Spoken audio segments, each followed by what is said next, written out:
Yes, Yay! welcome. We're finally here. Christmas special Sorry, I've been out 2021. laughing. I do apologise.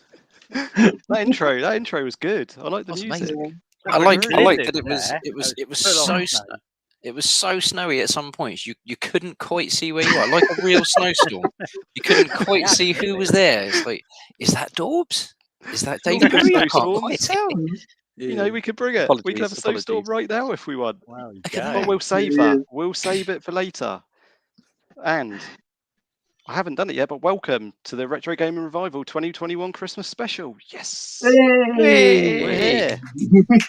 Imagine. We've made it. Imagine a cross between Noel's House Party and Telly Addicts. You've not only imagined Upstairs Downstairs with David Brent, you've also imagined the Retro Gaming Revival Christmas Special 2021. Wow, yes, What a amazing. show we have lined up for you. Do not change channel. You want to stay with us. We've got some incredible people on this show tonight. And some surprises, and yeah. Anyway, enough from me. Who have we got with us? We've got Nintendo looking very suave. Good evening. Oh yes, very suave. You know, lovely new T-shirt. Yeah, happy with that. Like it. Very, very suave. You've got like above your head it says Arbod. Yeah, because it's the little stockings, isn't it? So you've got Brian, Ben, Ollie, Dawbs, and it's like Tim. it's like Boggle, isn't it? You can. Yeah. It's like I've got my own little display up here. Yeah, look at that. There's Ryan Blunners, Ollie, Dawbs, Tim. Then on the floor, there's one with a lump of coal next to it. I can't make out the letter.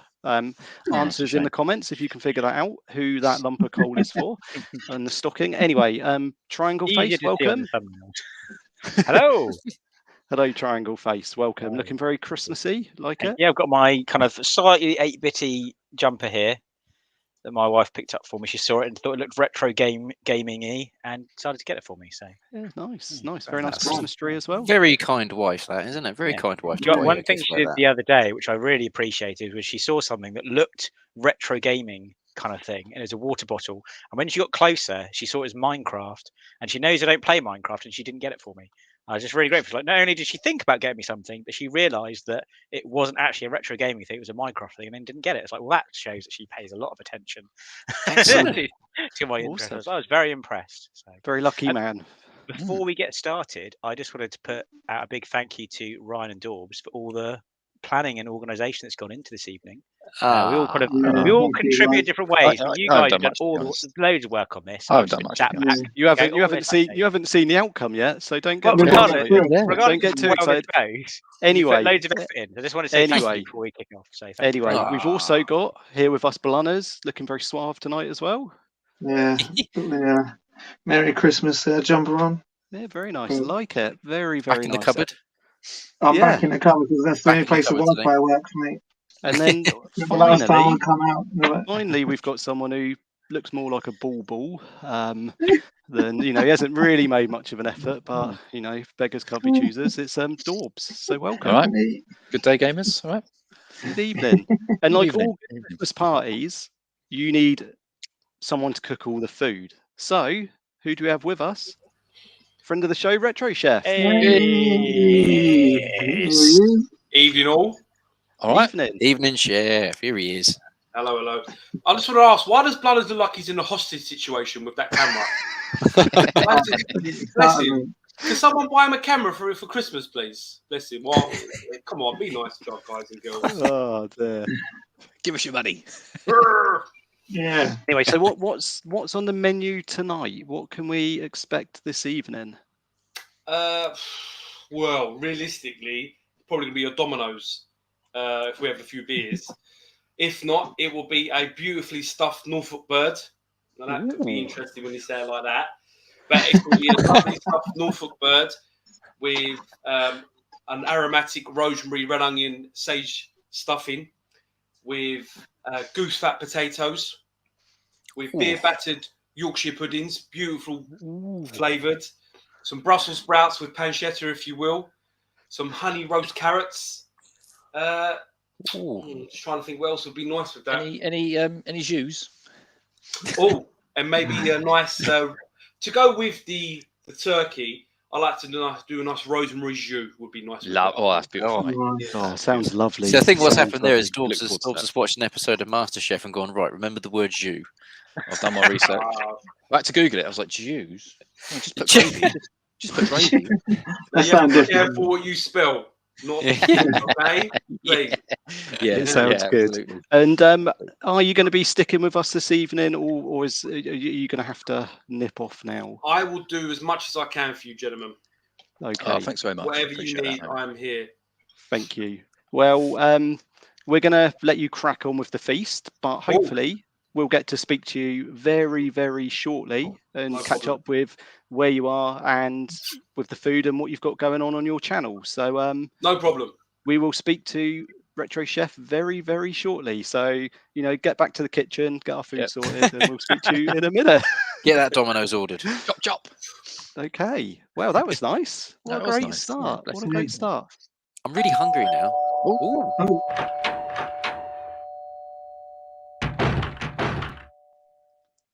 Who's that? Who is it? Oh, wow. Hey. Oh, it's Evening. Hey. Wow, man. Look at that outfit. Wow, that's amazing. Absolutely put to shame there with the Christmas effort. Oh, that is incredible. Oh, we're doing Christmas hats. I don't have one. I've got a Christmas hat. I One can't man. find mine. Go for it. Brilliant. That is amazing. Wow, look at those. Look at that outfit. That is fantastic. That puts us to shame, doesn't it? That really does. It's brilliant. That really puts us to shame. Brilliant. Really does. Got to wait for Phil to come back with the hat now. So now, can you hear me? Yes, we can, Andrew. Good evening. Good evening. How are you? Merry Christmas. Yes, Merry Christmas. Ho, ho, ho.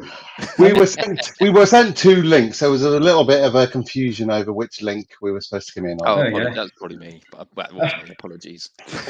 Shocking. You're here now. You're here now. That's all that matters. Dawbs had one job: send a link, and he messed it up. This will work better. So, how are you both? We're all fine. Excellent. Excellent. Very, very Good. good. We've got a vertical view. I can hardly hear you now. Oh, you've also got a vertical view. You've got a usual horizontal camera. You're in the wrong camera. This is genius. Best things happen on live TV. We are, we are live. We are live. No, we are live. Okay. With any video calls, you've got to go. Can you hear me properly and all that? Yeah. Kind of Am I on mute? You've got Anyway, thank you very much for joining us. that's all right. Okay. I think it's working better now. I think it's working better. Perfect. Okay. Beautiful. Can hear you clearly. Good. Okay. And Merry Merry Christmas to you both too. Merry Christmas. Merry Christmas. Whilst you're on and we're in the spirit of Christmas, do you have a Christmas gaming memory that you would like to share with us? One that Christmas gaming memory. I remember in the early years, people ask how we managed to write so many games, and we've said, well, we actually do remember programming on Christmas. We were really, really into it, and we were definitely programming over Christmas. So, literally Christmas Day, we were programming. That picture there was definitely drawn on Christmas Day in '87. Wow! Because I remember drawing that on Christmas Day. There you go, that little picture there, the map. Oh, fantastic! I was doing the map on Christmas Day. That's But it was fantastic. fine. I mean, we were living at home at the time, and sort of mum and dad were doing their various things and cooking generally, and you just kind of nip it in and out. You just draw a bit more. There's India. Just draw a bit more Australia. So yeah, so definitely we're working. But I love it. Yeah. I have to say, we did enjoy it. Yeah, I mean, we were really into it, and very proud of what we were making. Some gaming memories. I mean, the thing is, when new consoles come along, we can't wait till Christmas. We just we just get ourselves. I suppose when we were kids, there may have been some like binatone Pong thing that was a Christmas present, but generally speaking, as soon as we got a computer, it's open. Right, we're playing with it. So I can't sort of say our VR unit or Switch or PlayStation or Xboxes or anything ever got wrapped. I mean, the moment we bought them, they were kind of like used. So Amazing. I remember I'd picking say, up my. I'd say that the binatone Pong that will have been under the Christmas tree and opened on Christmas. Yeah, I think that's the only one that got actually a Christmas present. Everything else. That'll be 79, I would imagine. Yeah, something like that. 79. 79 or 80. Yeah, when we were probably about 12 or 13 or something like that. So, speaking of like wrapping consoles and stuff, my my best mate's wife, her Christmas memory of gaming was coming downstairs to get a drink and seeing her mum and dad had actually set up the Mega Drive to have a quick bash on it Christmas Eve, and then wrapped it up ready for her Christmas morning. They were like, just checking it works, I think was the phrase used. Just checking it works. Yeah, I don't think our parents would have done too well at setting any of the kit up, to be fair. Yeah. No, we gave up. We knew more about our parents setting stuff up, didn't we? Let's face it. Yeah, absolutely. We did. Yeah, you always give it to the youngsters. Always to behind get the TV, stuff out. sorting all the wires out. Yeah, Yeah. they didn't get behind the TV. That was So I did see some message pop up on my screen saying something about a Christmas Dizzy level. Here we go, from Andy Davidson, but it's not in the chat on the side, which is anyway. But was there any Christmas Dizzy levels? I don't know. I'm not sure. We did a few sort of things for Crash and Zap where there were like cover mounts, but I don't think we ever did a Christmas one. There was an Amiga Easter egg one. There was an Amiga Easter egg. Oh, Amiga, yes. I remember doing a it was Khaled. I was doing sketches, and then Khaled was kind of doing it on the computer. So there's definitely an Easter egg hunt. Easter egg extravaganza, it was called. That's it, on the front of one of the Amiga magazines. There is a fundamental problem that when you're thinking about these things, you'd have to be sort of doing it in August, September, ready for sort of Christmas. And you only really start to think about Christmas when it's kind of too late. You go, oh, damn it, I can only do instantaneous things. So all those pop music and videos and stuff, they're always usually done in the summer. Yeah. It's snow everywhere. Yeah, they are, yeah. And all the TV Christmas specials, they're all filmed well in advance. It's it's a well-oiled machine. That so Christmas TV. There's always like the 2 weeks before Christmas, you're thinking, oh, would it be nice if we'd have done something? Oh well, too late now. That's kind of always the way. The kind of good news is we're all working on right now is something which will be deliverable immediately. So actually, next Christmas, somebody could think this time in front of Christmas, and they'll be able to make a game and release it in front of Christmas. Because that's how quick it is, and that's how easy it is to release. But that's what we're working on at the moment. We haven't finished it yet. So wow. And are there, I know that a lot of my friends will be desperate for me to ask you, and I think you were asked on the previous time you joined us, are there any plans to do an Oliver Twins cartridge 2 on the Evercade? Oh. Philip, you answer the question. Number one. It's going to be an exclusive. Which is right in prime position, because I'm really proud of that. It is, yes, absolutely. Cool. Actually, not too long after we had you on last time, I went and picked it up because it was just, it was one of the ones I hadn't yet. It's the reason for having an Evercade, really. Absolutely. Might be slightly biased, but I'll be honest, I've got quite a few Evercade cartridges, and that's the best. So, Philip, you've got to answer the question. Oh yeah, is there number 2? We have talked about it, but it's not in the works at the moment, but it's not out of the question either. Okay. That sounds positive. That's positive. That does. Yes, we did make a lot of games. So even though there's quite a lot of games on that cartridge, there are more. There's enough to make another one, but we shall see. Excellent. But it won't include Sneak King, unfortunately. Sneak King. Yeah, we did some weird games. I don't know if any of you saw recently, there was, I think it was a Facebook post or a Twitter or something.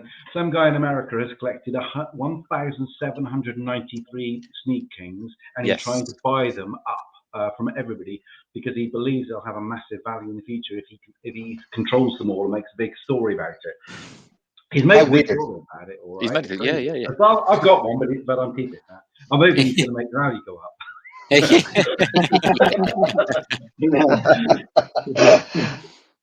I have heard that is the theory of people buying sort of paintings from sort of dead people like Picasso's and stuff. That whilst people will if they buy a Picasso for sort of £1 million or whatever they go for, then that's put the value on it. But it also means there's one less in circulation. So therefore, another one coming up must be at least worth £1 million. Theoretically, it should be worth more because there's less. But if you're the one with the ones, then you're the one that's holding, like having the value. I don't know. It's a weird old thing. People just There was a lot of talk in the when that Super Mario 64 and Mario Bros sold in the summer for like record figures. There was I think there was a lot of talks about the auction house that was selling it and sell all of these graded games were actually sort of in cahoots with the grading company, and that they had kind of orchestrated certain price rises, and whether or not these auctions ever actually took place or not, I don't know, but apparently it might have been done to kind of shoot the value up that much more, so you get all the people with that kind of disposable money just throwing money at it, and everybody makes money. It's very strange. I've got a similar story on that line. One of the guys who did some playtesting for us on one of the Dizzy games during the summer holidays was actually a school teacher. About the time, I think it was just after, because it's different.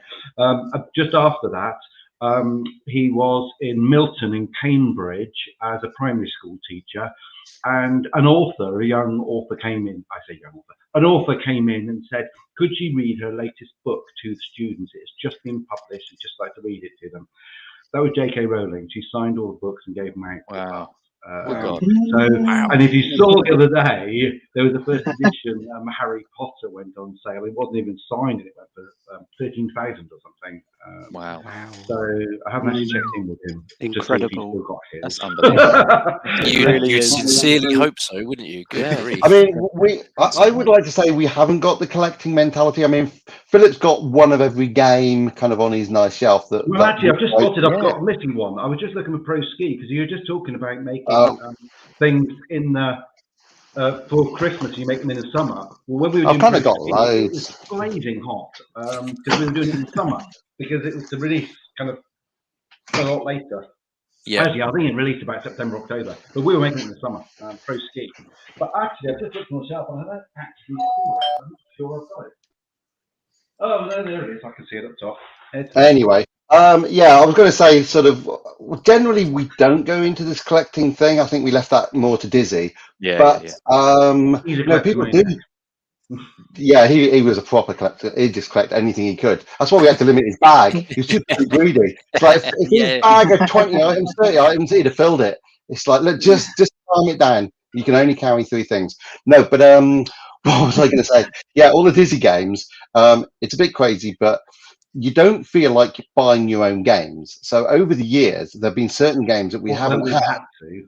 Although we've had to in the past. Yeah, because then when you want to make a collection, so years later you're thinking, oh, sod it, we'll just go and buy it. So, like in the early days of Codemasters, they just go, go and pick some games off the shelves, and you go and just pick your own, and you might pick a few other people's just to play them. And then when we worked for Disney and DreamWorks and people, they'd send you a nice big box, and you'd open them up, and it's like brand new sort of box. But sometimes they just never sent them to you. But Crystal Kingdom is the different one in the fact that we worked out that we didn't have the Spectrum version of Crystal Kingdom. I don't think I had Amstrad. I think I bought that at the time. But they never gave them to us because it's when we effectively left Codemasters. But they also stopped duplicating them. So I believe they only did one small run which sold out, and then that's it. So if you can find a Crystal Kingdom on Spectrum, they go for about 150 quid now on eBay. It's like a cassette tape, 150 quid. It's just really funny. It's like, so we got hold of ours a few years back, but they just seem to keep going up in value. So that's the kind of people that go around the car boot sales. They kind of know which ones to go for. Yeah. I think our next guest has probably got one. I can imagine. Yeah, well, before we let you go, and we really appreciate you popping into our Christmas party this evening. It's been really, really appreciated. Andrew, can we see your outfit on full screen? Can we? Oh my goodness! Look at that! That is amazing. He's got the whole screen to himself. That's called elfish. That is amazing. Well, all what's said to do is for us all to just wish you happy Christmas, happy New Year. Thank you so much for joining us on this stream and on the stream earlier in the year. It's been a real honour, and hopefully we'll get to catch up next year and talk to you about what you've got going on next year. It's Richcast. That's what we're working on right now. So Excellent. Richcast, go Google it. You'll find out what it is. Richcast. I'm making some notes. Alrighty, but it's a very fast way of developing things. So. Yeah. Excellent. Excellent. Okay, Look forward to hearing about it more. Okay, well, thank you very much. And well, thanks. It's a nice to chat to you. No, Andrew, as Have always, a good Christmas, everybody. Yeah, you too, Merry guys. Christmas, Philip and Andrew. Ho, ho, ho. Happy Christmas. Ho, ho, ho. Bye. Bye. Take care. Bye. Wow. Legends. Twice in 1 year. Twice in 1 year. We've got to speak What was the chances of them walking by it? You know, we're dressed up as well. We're dressed up as Santa. It's unheard of, isn't it? It's unheard of. It's amazing. That's amazing. It is completely unheard of. I mean, It we're is. just lucky. Oh, Oh my God.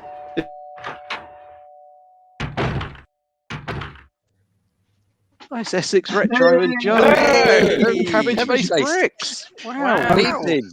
Evening. All right. Hello. Hello. Hello. Welcome. All right. We're all good, thanks. You? I'm just we're all good. What's on your T-shirt there, Cabbage? Is that Darth Vader? Yeah, I find your lack of festive spirit disturbing. look at that. Everyone's Very gone full good. Christmas tonight. Yeah. This is the first time we've had Joe on. How are you doing? I'm okay, thank you. You? Excellent. Yes, very well, thank you. We are all breathing regularly. Good. You know what, Ollie? That's a positive sign, isn't it? I'm going to stick you there. I'm going to stick you there, Ollie. You ask the questions. We'll make this like comic relief. You know, when they change the hosts, it moves around. Are there questions? Have we got some questions? Well, just what have they got planned for Christmas? Favorite Christmas game memory? He's thrown you under the bus there. Ollie, Yes. That's right. We'll pull it back. So, is everybody ready for Christmas? Is everybody sort of ready? I can't believe it's on Saturday. I know, right? Yeah, we're all prepared. Yeah, you guys do seem like you'd be very organised. Like my wife is very organised. I am not very organised. I like organised chaos, I think, is what it's the best way to describe my approach to everything. But I think we have to be organised, don't we? With 5 children, we've got no choice but to be organised. So have you got them like 5 vouchers each, or just one big voucher? I wish it was that simple. It's not. Presents everywhere. Wow, Surely, wow. Rob, you can just Amazing. walk them into your games room and say, choose your holy grail. Here's your present. No, they're not. They're not. There's a couple of problems with that. One is I don't want to give them the games, and two, they wouldn't be interested in any of this old rubbish anyway, in their opinion. Really? Oh, I'm sure they should. Yeah. Rubbish? Wow. No. They won't think that in years to come. It's too old. Yeah, they might look. Things might be different one day, but right now, this to them is very strange. Having a room like this with all these old things. Why do you need this? All you need is a PS subscription or an Xbox subscription. You don't need all this stuff. Yeah. Wow. Yeah. Cabbage, how's Lego NES going? Is that going all right? Yeah, I've done it. The TV's just there if you can see it. Oh, so I put it on. Oh, yeah. So that's the TV done. That's I've quite big, got to actually. fix it though because I broke it. And then there's the NES itself. The secret compartment. Yeah, and the disc comes out. Oh, wow. That's Very really nice. nice. That is And impressive. then you got the little Easter egg on the side. It's like a level built onto the side of it. Dude, that is Brilliant. awesome. Oh wow! It's amazing. I've even got the plugs as well. Yeah, it's got everything. Yeah, plugs. It's got the back plugs and everything. How close to full scale is that? Because that looks frighteningly close to full scale. I'd probably say it's close to. I think it probably is. To be fair, the cartridge is a bit thinner though. I don't remember being that thin. But, Oh yeah, no, they're definitely a tad thicker. Rob, would you like that under the Christmas tree? Or are you not a Lego? Oh, he's nodding his head, Joe. He's nodding his head. We've been tempted a couple of times, haven't we? We have indeed. We have been tempted. We have been in Smiths and stuff, but it's very expensive. It's not a low It's not price cheap. item, is it? No. So No. when it drops down to £50 in the Boxing Day sales, we'll go grab it. Sorry. It's more than £50. How much is it now then? Do you want to know? Yeah. Yeah. Do you not know, Dawbs? No, is 209. there, I was going to say, is there a Sorry? two in it? £209. Yeah. Yeah. Wow. Which is Wow. not How much is the N64 one? The box that was the cube thing's 179. Yeah. 170. But So what, for CD the terms of 32's Lego, got to be about it's not 500 that expensive easy. because of piece count. It's not that expensive in the world of Lego. Wow. But it is for a gamer because you could buy an old NES for that, couldn't you? Yeah. You could. £209. Yeah. I can't believe that. Yeah. That's oh mate, I'm Yeah, we speechless. do. I mean, we should buy it. We should buy it, really. We should. Yeah. I look at it every time we go in. Yeah. It does look really good. I'd sit there with you and play Lego. We can build it on. Well, that's what Cabbage Face does. You know? Have you built that on YouTube? I built the NES itself, but I built the TV today not on stream. But I built this to other guys who are building other stuff, and I built that on a stream. Yeah. So The there you go, TV Joe. There's a itself. last-minute Christmas present idea for Rob. Yeah, well, it there. depends if Rob's been a good boy Yeah. this year, doesn't it? You Oh, know, I've yeah. seen him get very angry playing like Been a Super bit Mario, naughty, trying to complete really. it. Yeah. Yeah. Yeah, he's been a naughty boy. I'm hoping that there's already. I haven't seen a box that big underneath. I'm the tree. afraid there's not. Well, I'm afraid there's not a box that big. It'll be on brought out Monday. as a surprise. Yeah, Yeah. it will be. It'll be one of those. Just Oh, I've got playing no present. Oh, what's that in the tree? Oh, what's this? Ginormous fingers. Walking down the hallway. Here you go. So does either of either Joe or Rob or Cabbage Face, do any of you guys have any sort of Christmas memories of gaming, whether it be like Christmas morning or anything that sort of springs to your mind? Because normally Christmas for me anyway was always the time that I would probably get a console. That would always be like the big thing at Christmas would be the console one, and it would be, you know, I vividly remember the Super Nintendo and N64. But yeah, if any of you guys got sort of any gaming memories from Christmas at all? Well, you know my answer to that. Because I haven't been playing long. I remember my cousin getting a Game Boy. I think they're behind us, aren't they? Somewhere, the grey. Well, not your cousin's one. Not my cousin's one. Behind you. Well, no, not my. No, my cousin's one isn't. Your one behind us. Yes. But it's so that's all I remember. And I remember our one, our Game Boy. And I remember being very jealous, even though I didn't play. But I remember that is literally it for me. That is my only gaming memory. No, in response to Andy, no Xmas jumpers. No Xmas jumpers. Yeah, I know. How Sorry, bad I'm with you. I'm with you. I am the least Christmassy. I feel terrible. What about matching pajamas? I know Rob likes a matching Yeah, pajama. He commented on my matching pajamas.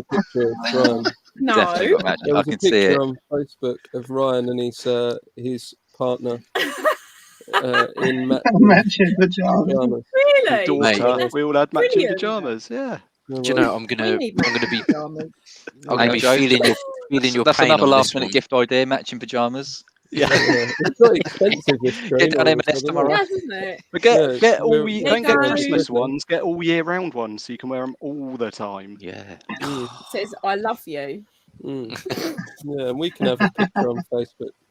Yeah. Your profile What about picture. I have pajamas with your face on it, and you have pajamas with my face? That would With a work. big heart. Yeah, that would work. Yeah. You could We'll get put that it on done. your wedding invites as well. Have that picture. That'll look Yeah. You could do a stream, couldn't you, from the wedding?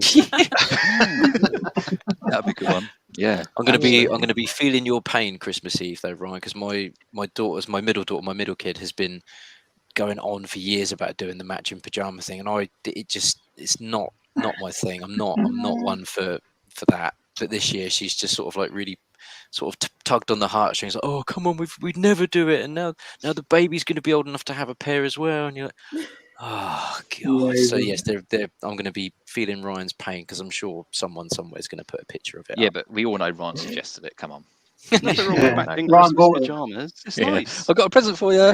We do Christmas Eve boxes at my house, so the girls will get a Christmas Eve box before going to bed, and they'll normally have a pair of pajamas in, like some new slippers and new pajamas. Yeah, and a little something Spoiler, in but there. they're not watching this. They're not. They're in bed now. It's They're ruined. too young for this. Not for children. Just see it. Yeah, they're all sitting there now. I thought Father Christmas brought them pajamas. Christmas Eve. It's the elves, isn't it? That bring the Christmas Eve box. The elves do, yeah, you're the right. elves Yeah. bring the Christmas Eve box. Yeah. We haven't done them. We don't do Christmas. Elves don't come. Elves No. don't come to our house. Elves have gone on the vino Christmas Eve. Yeah, They're on the wine.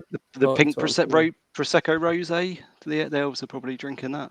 I think they'll drink anything. To be fair, these elves are literally whatever's put in front of them, they'll drink. Yeah, But my daughter this year was she also figured out sort of in the summertime, just before she started secondary school. So in a way, thank God, she figured out that Father Christmas isn't real anymore. So when we put out the cookies and the whiskey, are we still going to be doing that this year? And you're like, well, yeah, of course, it's tradition. You've got to put it out for Father. But he's not there. You're like, but he is there, isn't he? I'm still Father Christmas. You've still got to put the whiskey and the cookies out. So you've got to do it for your little baby sister now. You've got to keep these traditions going. So yeah, she's already trying to stitch me up out of a cookie and whiskey on Christmas Eve. Shocking behaviour. Yeah. Rob, so you're saying Santa's not real, right? Yeah. Well, they've ruined it. Yeah, it's just I'm not bothering this year now. Rob, what would be your first sort of Christmas gaming memory?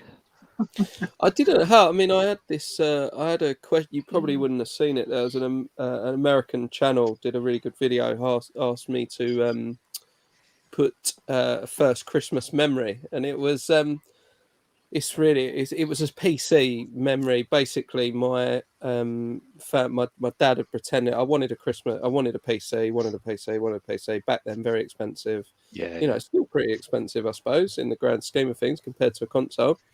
And went downstairs, unwrapped loads of things, didn't know PC, I'm not going to get one. Not that I'm ungrateful or anything like that.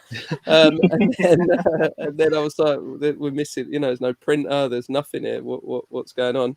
And it's like, anyway, let's get down to, we had a log cabin on a caravan site in Northampton. And it was like, let's get down to the caravan anyway. So we get to the caravan site, we get out the car. And he's like, you go ahead, take the keys, you go ahead. Bearing in mind, I'd probably sulked in the car a little bit, it is. I'd probably given it, probably had the ump a bit. And look, you go ahead, we'll just get the shopping out the car and all the rest of it. So go up to the caravan, open the door, and in front of me is a PC. So that was my, with everything. And they'd obviously spent a lot of money on it, so immediately jubilation of seeing that there's a PC there running up and down and running up to your dad and all that, but then also this bit inside you that goes, oh, why are you such an idiot?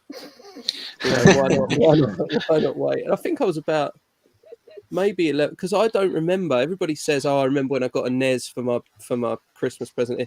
I don't actually remember. I know I got a NES for Christmas, but I cannot remember actually opening it and that whole process. But the PC, I think I was maybe about 11. And then that was when I started to remember Christmases. I mean, it was a long time ago, it's a good 15 years ago now. So it wasn't that but about 15 years. You were 11. Yeah, it's about that, yeah. Rob and I are the same age, both 26. So. Yeah, exactly. Dreams. Yeah, right. Yeah, it's remembering Christmas is a strange one though. So I do agree. The things that I tend to remember from Christmas are when the newer consoles would come out, and it would be the build up that year would all be in the magazine. So my dad would always try and take an interest in any sort of hobby that I had, just so that he would he could be involved as you're a kid, which is always grateful now when I look back on it. So he'd always buy me the the new Nintendo magazine each month, and I just remember the build up to the Super Nintendo at Christmas with Super Mario All Stars. I think that might have been the second year the Super Nintendo was out. And then the year the N64 came out, and those are the ones that I vividly remember as a kid. The Christmases in between that, I don't think I could remember any of them really. But it's just those specific ones, because it's that. I think I said it on the stream a couple of weeks ago. That kid that unwraps that Nintendo 64 and just goes absolutely apeshit. That wasn't a million miles off, I think, from my reaction. To be fair, I think I was pretty. For Christmas? A car and a train and 3 Nintendos. Yes, and the pencil's also nice, isn't it? Is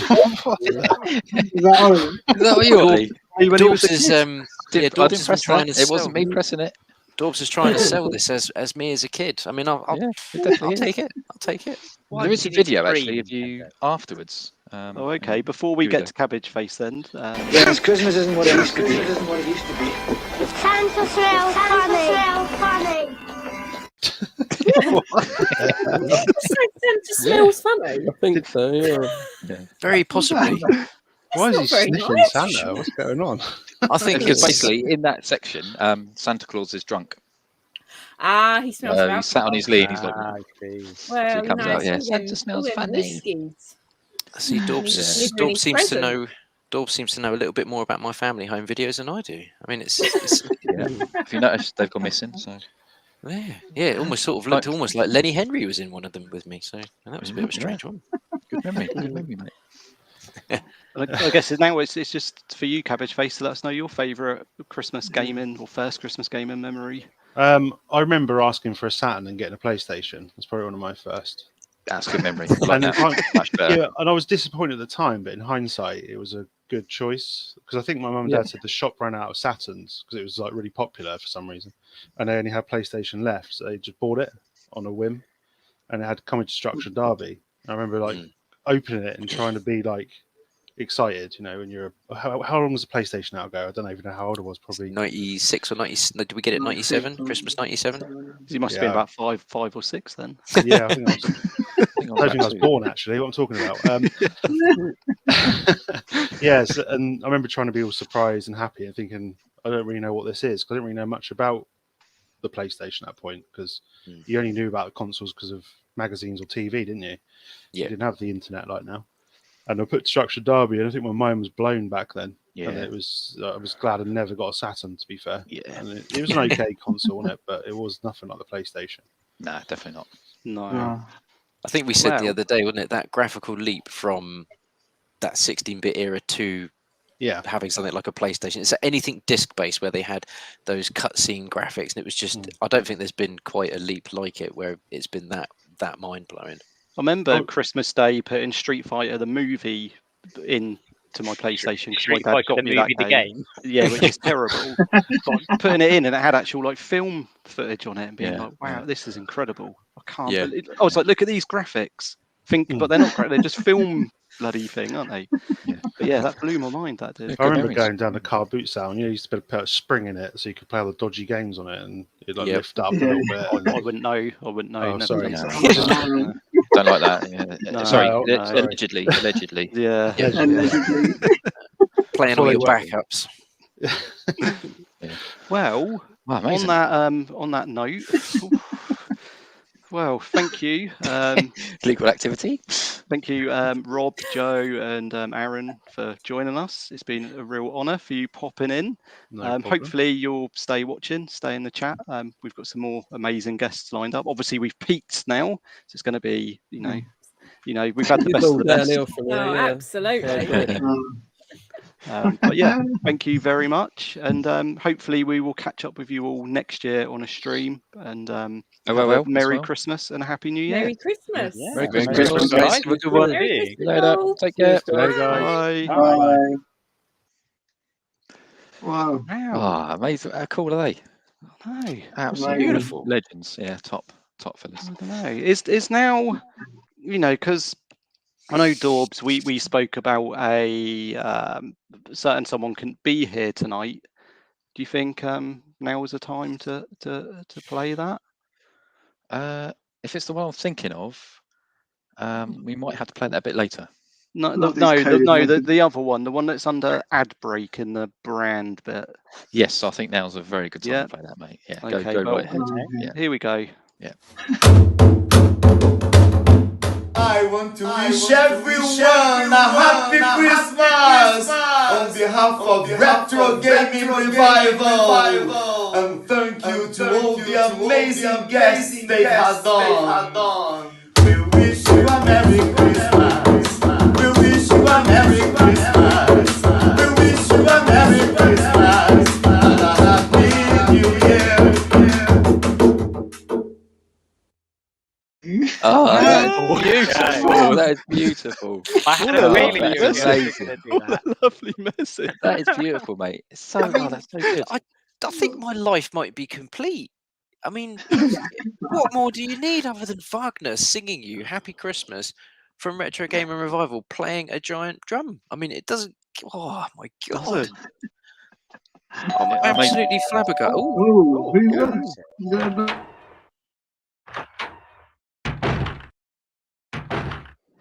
Ah, evening. Hey. Evening. Hey. How are you guys? You all right? Howdy, Chaps. howdy. Yeah, sorry How are we all for keeping doing? you waiting so long. But yeah, how are you both? All right? Good, good. Forward to Christmas? Busy. Busy. Yeah. Yeah. I'm off to Yeah. work shortly. Oh, mate, no. you've literally come in Yeah. before going to work. You come in to drop in and see us just before then, mate. Well, Shocking. Well, you're more important, aren't you? Ah, Well, yeah. We don't pay your wages, unfortunately, but yeah. Oh, nice magazine. Very good. The next is that the next episode, or is that episode or issue? They've all Second issue, I believe. Yep, second issue. All have been released on Amazon now, so you can get a physical print now if you like the Nice. Evercade. And how much are they? How much are they? £6 with free postage if you've got Prime, which most people have these days. Otherwise, it's £4 postage. So it's worth having Prime. Excellent. Yes. So, guys, we start with you, Ian. What's your favourite gaming Christmas memories? Go ahead, Roger. You can start, buddy. We'll start with Roger. He's got work. You had me thinking about that, and I think that obviously my dad's recently passed, so that's on my mind at the moment as well. Yeah. And I remember years ago, we're talking about 34 years ago, because I'm quite old like that. I remember him getting me Star Wars the arcade game for the Atari 2600, which I still have. Oh wow! Oh, amazing. And I remember he told me it cost him a fortune because the games weren't cheap back then. They weren't easy to get hold of at around 1984, 5, whatever it was, because they just had the boom, so all the Atari games went missing, didn't they? And I think between that and my gran getting me Double Dragon for the same machine, I think it was awful. But it was brilliant at the same time, having little stick men doing the fighting. Oh, awful. It must have been so disappointing because the arcade version of Double Dragon looked incredible, really, back then, and then home console versions just never looked as good. Never was it? It wasn't about that though, Ryan. It was about you had the game for that machine. Yeah. That's what it was about back then. It wasn't about it being the most perfect game. Just being able to play it. Oh. Check out some YouTube videos on Double Dragon. It's awful. Not a fan, man. Not a fan. Well, no, because I've still got it. You still got it, yeah, I was gonna say. Yeah, I've got all my Atari games up in my attic in a plastic sealed box. I kept them all.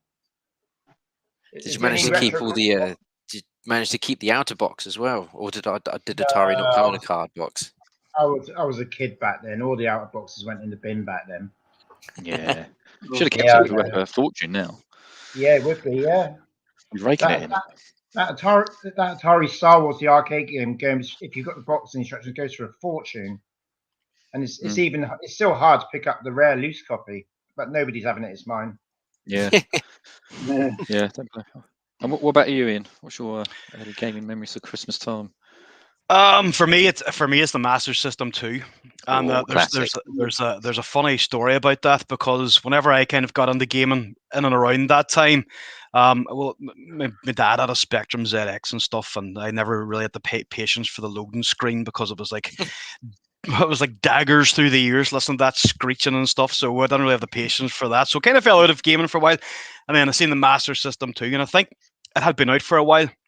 So that was great. So I remember coming down on Christmas morning, and there it was. Santa had left me the Master System 2, and it had Alex Kidd built in, and it had had Sonic the Hedgehog, I had the Terminator, and had Asterix and Obelix. That was the games I had, and Bart Simpson versus the Space Mutants. Those were the 4 games that I got, and I was buzzing. I was over the moon. I couldn't believe Santa had brought this. So, do you ever remember an advert on TV called Mr. Soft? Used to Yeah. So remember how that's so a couple hours later, I was walking down the street like Mr. Soft. I was all chuffed. I'd got my Master System 2, and I ponied up to my friend's house, and what was sitting? An effing Sega Mega Drive. So I kind of got into the console game a little bit in a transitional period where the Mega Drive had already come out. Yeah. And I had only really been introduced to a Master System 2 because nobody else had these things. And I was like talking about, Terminator, and, Master System was brilliant. They had this light gun, and then he ponies up with Sonic the Hedgehog, and it was miles better than the one I had. So fast forward 3 months to March, which was my birthday, I plagued my parents for a Mega Drive. So I had a Master System for 3 months and got the Mega Drive. So my Christmas was good until that darned fool got one up on me in the Mega Drive. So that's that's one of my earliest Christmas memories with gaming. Yeah, Mega Drive was classic. Yeah, my mate had the one with the Alex Kidd. I'm sure it had Sonic built in as well. I think some of them did. The one I had was just Alex Kidd, was just built in. You didn't even just switched it on. It was straight away. There was instantaneous. Yeah, classic consoles. Never had any Sega stuff myself. I've always been a Amiga or Commodore and PlayStation whore. So you recently picked up a Mega Drive bundle, didn't you? So you've been playing the Mega Drive now. No, I've not played. Well, I played a little bit, but it's sort of in storage now, keeping it nice and safe and warm. I see. Ready for when I get my games from. What games were made for keeping them in storage? Exactly. Yeah. And it's good. Like all the Mega Drive stuff is all plastic as well, because like the Amiga ones are all cardboard, and all the boxes just disintegrate over time. The Mega Drive cases are excellent, aren't they? Yeah. Well, I've got quite a few. I got the. I was Mega Drive and PlayStation, and I got an N64 much later. I actually got an N64 just so I could get No Mercy. A lot of the games I got for that were all secondhand. I don't think I even ever had the box. I think I just was buying the cartridges secondhand. It was cheaper, so I don't even think I had the boxes for those. So no chance. I think I might have said on a stream the other week that my old man is a stickler for keeping the box for something. So all of my original NES games, Game Boy games, Super Nintendo, Nintendo 64, all of that stuff, including the consoles, he just kept the boxes. Even though the systems would just be out gathering dust and whatnot, but he made a point of keeping the box. So I was, eternally grateful when I got into my late teens and sort of really got into like properly collecting at that point. To have like sort of looking at my games now, all my original NES games have still got all their original boxes, and it's like, dead happy about that. Had it been my luck, it'd have been like Roger. I'd have chucked it in the bin. It'd have gone straight in the recycle bin. It's taking up too much room. Let's get rid of it. Yeah, I had that a lot. Too much space, not enough room. Yeah, there's always the way in it. You got to get rid of something, which is a shame. But this is where Sega just sort of had that little, it just depends on it which games you enjoyed the most. But yeah, Sega just had that trump card with those Mega Drive packaging. Like, it's almost bomb-proof, isn't it? You could throw it out your bedroom window, and it would just absolutely fine. I wasn't a massive fan when they changed their brand. And remember, they brought the blue strip down the left hand. Didn't like that. I preferred the old school, box art where we had the Mega Drive logo at the top of it instead of the blue strip. It was very Americanized, wasn't it? That's kind of what it felt like a little bit. Yeah, the Americans had it even worse than us, I think, at one point, because even when it was still, I think it was just branded Genesis all the time, but their box art was just all over the shop, which doesn't do the collecting part of my head any good. It's not quite OCD, but it's not a million miles off when something changes itself so drastically. Like when PlayStation, I'm looking at the PS3 stuff. PlayStation changed from that red PS3 to the new PS3 logo. It's like, man. Yeah. Now I can't have like all the Resident Evils together because there's just sort of like the odd one, and it looks weird. It is brilliant. And do you both have plans for gaming Christmas Day this year? No, I don't. I think there's an Evercade under the tree. I think so. So hopefully that's what I'll be ripping into. Other than that, it could be like a toaster or something. Which, my luck, that's probably actually what it is. That's it. Only thing is, I don't know when I'll get to play it because there'll be lots of kiddies' toys that'll require batteries and building, and me getting frustrated and taking hammers to things that don't need hammers. So so that'll probably be most of my morning until I get my dinner, and then I won't be able to move after that. Yeah, I mean that just sounds like Christmas, doesn't it? Really, I mean that is you have literally surmised Christmas there. Beautiful. Yeah. Yeah, definitely. And Roger. This is from my mum. Oh, that's nice. Very nice. Awesome. I've I think kept it's an the Evercade, Roger. Yeah, it's the new purple one. You can't buy them anymore. They're sold out. But I've got the Evercade BS. I've kept for Christmas Day. To be honest, Ryan, I kept hold of it in case yours wasn't going to get replaced because I was going to send it to you. No, you shouldn't have done that. What a lovely man. The refund, you could have just given me the cash and I would have sent it back with.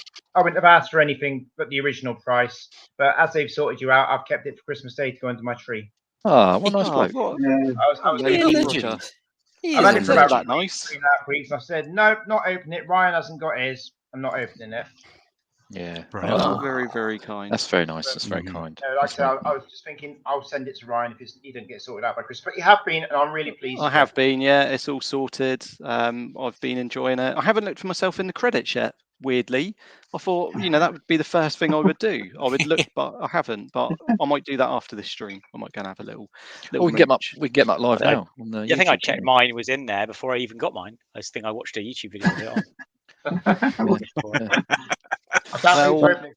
There's like some people got the wrong manuals for some of the games and stuff, so I'm like, I need to open it and have a look. Yeah, I double checked all that, so I'm all good. Excellent. Well, thanks for that, guys, and hopefully we catch up soon. And Merry Christmas and a Happy New Year, guys. Just before we go, I want to say a massive congratulations for hitting the 500 subscribers. Awesome job. Well done. Thank you. Oh, thank you very much. Very kind. Well done. And I did say the Dawbs would have a drink on your behalf. So congratulations as a YouTube channel. Sure, that's an awesome Christmas present, and may it continue. And you'll be hitting 1,000 in no time. Well deserved it. Well, 490 of those are our fake accounts, so that's why you're getting one view. I didn't realise that. Exactly. Yeah. We've got 500 computers lined up, Yeah. Well, no, that's very kind. No, thank you, and that's greatly appreciated. No problem, guys. You deserve Merry Christmas to you both. Yeah. Merry Christmas. Merry Christmas, guys. See you later. Take care. See you later. See ya. I think it's time that we go to. I'm still here. Do you not? No, I've got to go.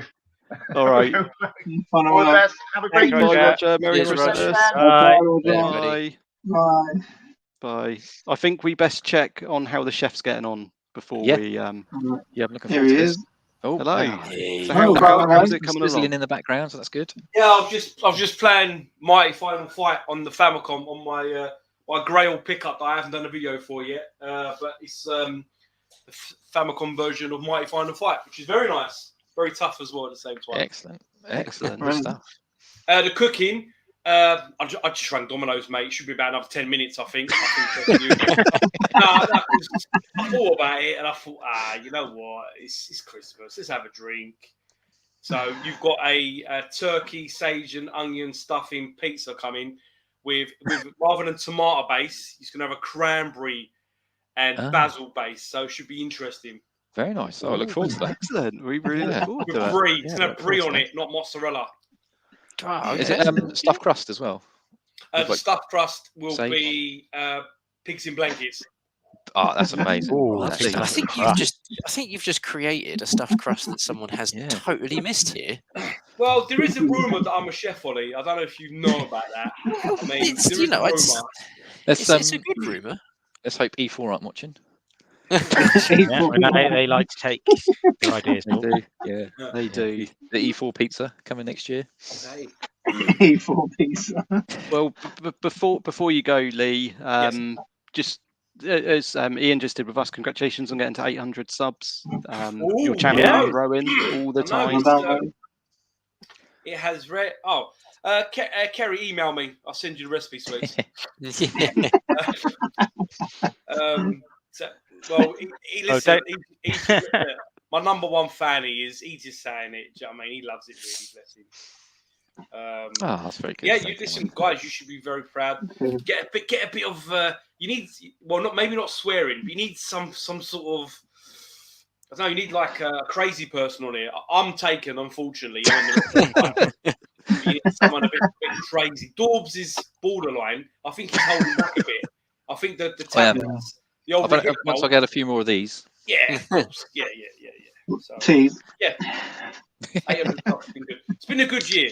I ain't gonna lie to you. It's been a really good year.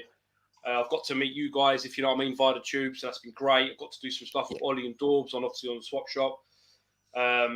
It's been a really good year. I've been quite blessed. So thank you to everyone that's been involved. I really appreciate it. You're very welcome. Okay, and hopefully we'll get to catch up next year. We'll have you on as a proper guest next year on our channel. Yeah. Of course. Yeah. And we'll catch up then. But have a very Merry Christmas and a Happy New Year. Yeah. Thank you for joining us tonight, and hopefully you'll start to feel a bit better tomorrow. No worries. Get well soon, mate. Get well soon, buddy. Yeah. Take care. Have a good Christmas, everyone. Christmas. Thank you. Bye. Bye. Take care. Christmas. Take care. Bye. It's like the whack away, isn't it? It's like the whack away. He's still going. I thought you were going to chuck me out. I want to chuck myself out. All right. You're going to chuck yourself out. All We're not right, dormant. We're too polite. We're too polite. All right. My name's not Lee. I'm not coming in. Bye-bye. Bye. Take care, mate. Take care. Oh, he's a legend, man. He's a good lad. He is a legend. Good fella. Oh my word! Oh, Ready? See the name. Way! Hey! How come I didn't come down the chimney? I wouldn't have rang your doorbell. I would have just barged right in anyway. So, Mr. Tommy, how are you doing? How are you? how's it going? Pretty good. It's been a while. I saw everybody's ugly Christmas shirt thing, so I got my Spider-Man. Very nice. I love that. The new movie's out, and what the heck? Good. Yeah, I still have yet to see it. I'm having to wait until this week. Yeah, I saw it over the weekend. Everybody's freaking out about it. I mean, I don't know. I'm not freaking out as much as everyone else was. I don't want to spoil it, but I mean the big surprise thing was kind of cool, and the action scenes were cool, but I don't know. I guess I wasn't as excited as it's a great movie, don't get me wrong, but I'm just not I don't think it's the end all be all like everyone else is saying, but that's just me. Yeah. No, I'm with you. Shame he dies. Oh. I was going to say, it looks like I'm in the hot seat here. You are in the hot seat. You've never met Tommy before. So, triangle face. Yeah, hello. All right. Lovely to meet you. Hello, triangle face. Yeah. Nice to meet you. Okay. Well, yes. we'll get started with what are your favourite Christmas moments then with games? Have you got any good stories for? Yeah, I mean, Christmas moments. Well, I mean, the one that sticks out the most, and I know this is going to sound biased and all this stuff, but it's absolutely true. But Christmas of 1980, when I opened up the Intellivision. That was a big deal for us because we weren't expecting it, because Intellivision was always the more expensive machine and this and that. So, me and my little brother were asking about it because we had played it over our cousin's house, and so we really wanted that one, but thought and never in a million years because it was so it was so much more expensive. Amazing. But that was a big one. I mean, that in regards to gaming, that's my biggest one of my biggest Christmas memories ever. But in regards to games, yeah, that was it. Because it's different when you're an adult, right? Like when you're an adult, you just buy whatever you want, pretty much, as you see fit or as you can afford. As a child, you rely on everybody else to, you have no say in anything, but in what you get, except for asking for it. So it's not as fun as an adult. But that being said, look what just came in the mail to me yesterday. Oops. I know you guys are in the UK, so another UK company here. I got my Evercade Founders Edition. Very nice. Very nice. Yeah, the Blackbird. You can see it's in the shrink wrap. I haven't even I should do an unboxing right here on your show. Yeah, you should. But I haven't opened it up yet. But just came yesterday. So I'm very excited about that. Those guys are kicking butt. I love Evercade. Yeah. Is your name in the credits? Have you seen your name in the Founders credits? I think there's an Intellivision. I think the Founders Edition came with an Intellivision. Yeah, it does. Yeah, it does. It comes with the Intellivision thing. So my name's probably. I have to admit, Tommy, I didn't think I would like the Intellivision cartridge. I'll be honest. Night Stalker is one of the most addictive games. Cool. Stop. Yeah. Literally, you start playing it, and an hour later, you're still going. It gets hard quick, doesn't it? Too? Yeah. I mean, I'll give you a little tip. I mean, you might have figured this out already. It's not much of a tip, but the way that, because I can play that game I can get a pretty good score on that one. But again, playing it for 40 years. But what I do is I you want to get on the bottom row, but like right above it. And then you want to shoot after you destroy a robot. You have to learn the timing of when they're going to appear again, because you just stay up, and then destroy them, come down, shoot, and go back up again. And if you time your bullet just right, he'll appear, and then you blow him up again. And you can take out about, of course, then when you run out of bullets, which is the genius of that game, is now you have to go find to reload your gun. Then you start to get yourself into trouble. But if you got a gun, you can take out robot after robot if you're just, again, depending on which chamber you take to go up. Yeah. You want to get as close as you can so that you could time it better. But that's a tough game, man. When those invisible robots come out, forget about it. It's like, it's really hard. Have you got to that point yet? I've not got that far yet. No. Oh, okay. Spoiler. I'd never played any of the Intellivision games before the cartridge, and I've been playing quite a bit of. Really liked Astro Smash. Yeah, Astro Smash is good. I didn't quite get it at first. I thought like if an asteroid hit the ground, that'd be it. But I realised you can let some through. All of a sudden, I was lasting quite a long time, so I was just letting the occasional one through. Just drops your score down, and you keep going. And once I got the hang of it, I could go for quite a long time. I'm like, I'm actually lasting quite a while. Again, that's the trick, is that when if an asteroid hits the ground, you get minus points. So again, it's a really nice gameplay addition, because a design addition, because when you think about it, if it wasn't for that, all you would do is just avoid asteroids, but you would never get a score. In fact, you would get minus points. So you can actually get below 0 in Astro Smash. And it's interesting, and I saw somebody in the chat mention Shark, Night Stalker, and Astro Smash.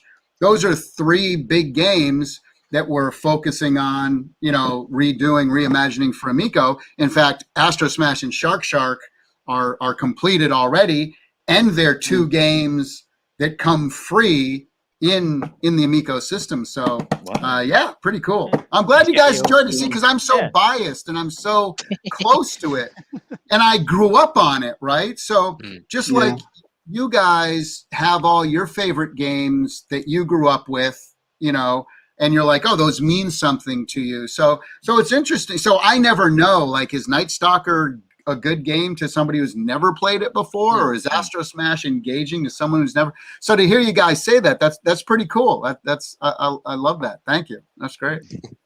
I still have yet to actually get the Intellivision cartridge, because everybody's got their Founders edition. I wasn't one of the people that went in on the Founders, so I'm a bit behind on my cartridges. But yeah, lots of people do say it's great, so it is going to be one that I'm going to pick up. Has to be said. Yeah, and there's 12 games on that cart too. So including a homebrew game as well, a 2D side-scrolling platform homebrew game that was never officially released by Intellivision. So that's pretty cool to add something on there that that's tough to get. I mean, those you guys know, I'm sure some of those homebrew carts, they'll go for $50, $60, $70 just for one game, to get the cart. Crazy.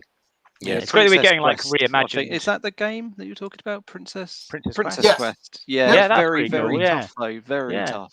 Oh, it's great. A lot of those 2D platformers back then were very difficult. It's great that we're getting these sort of reimagined retro style games. I really like the Indie Heroes cartridges, things like that. A lot of those games are quite recently made, but they've got that real good retro feel to them. And it's been great to sort of discover new games like that.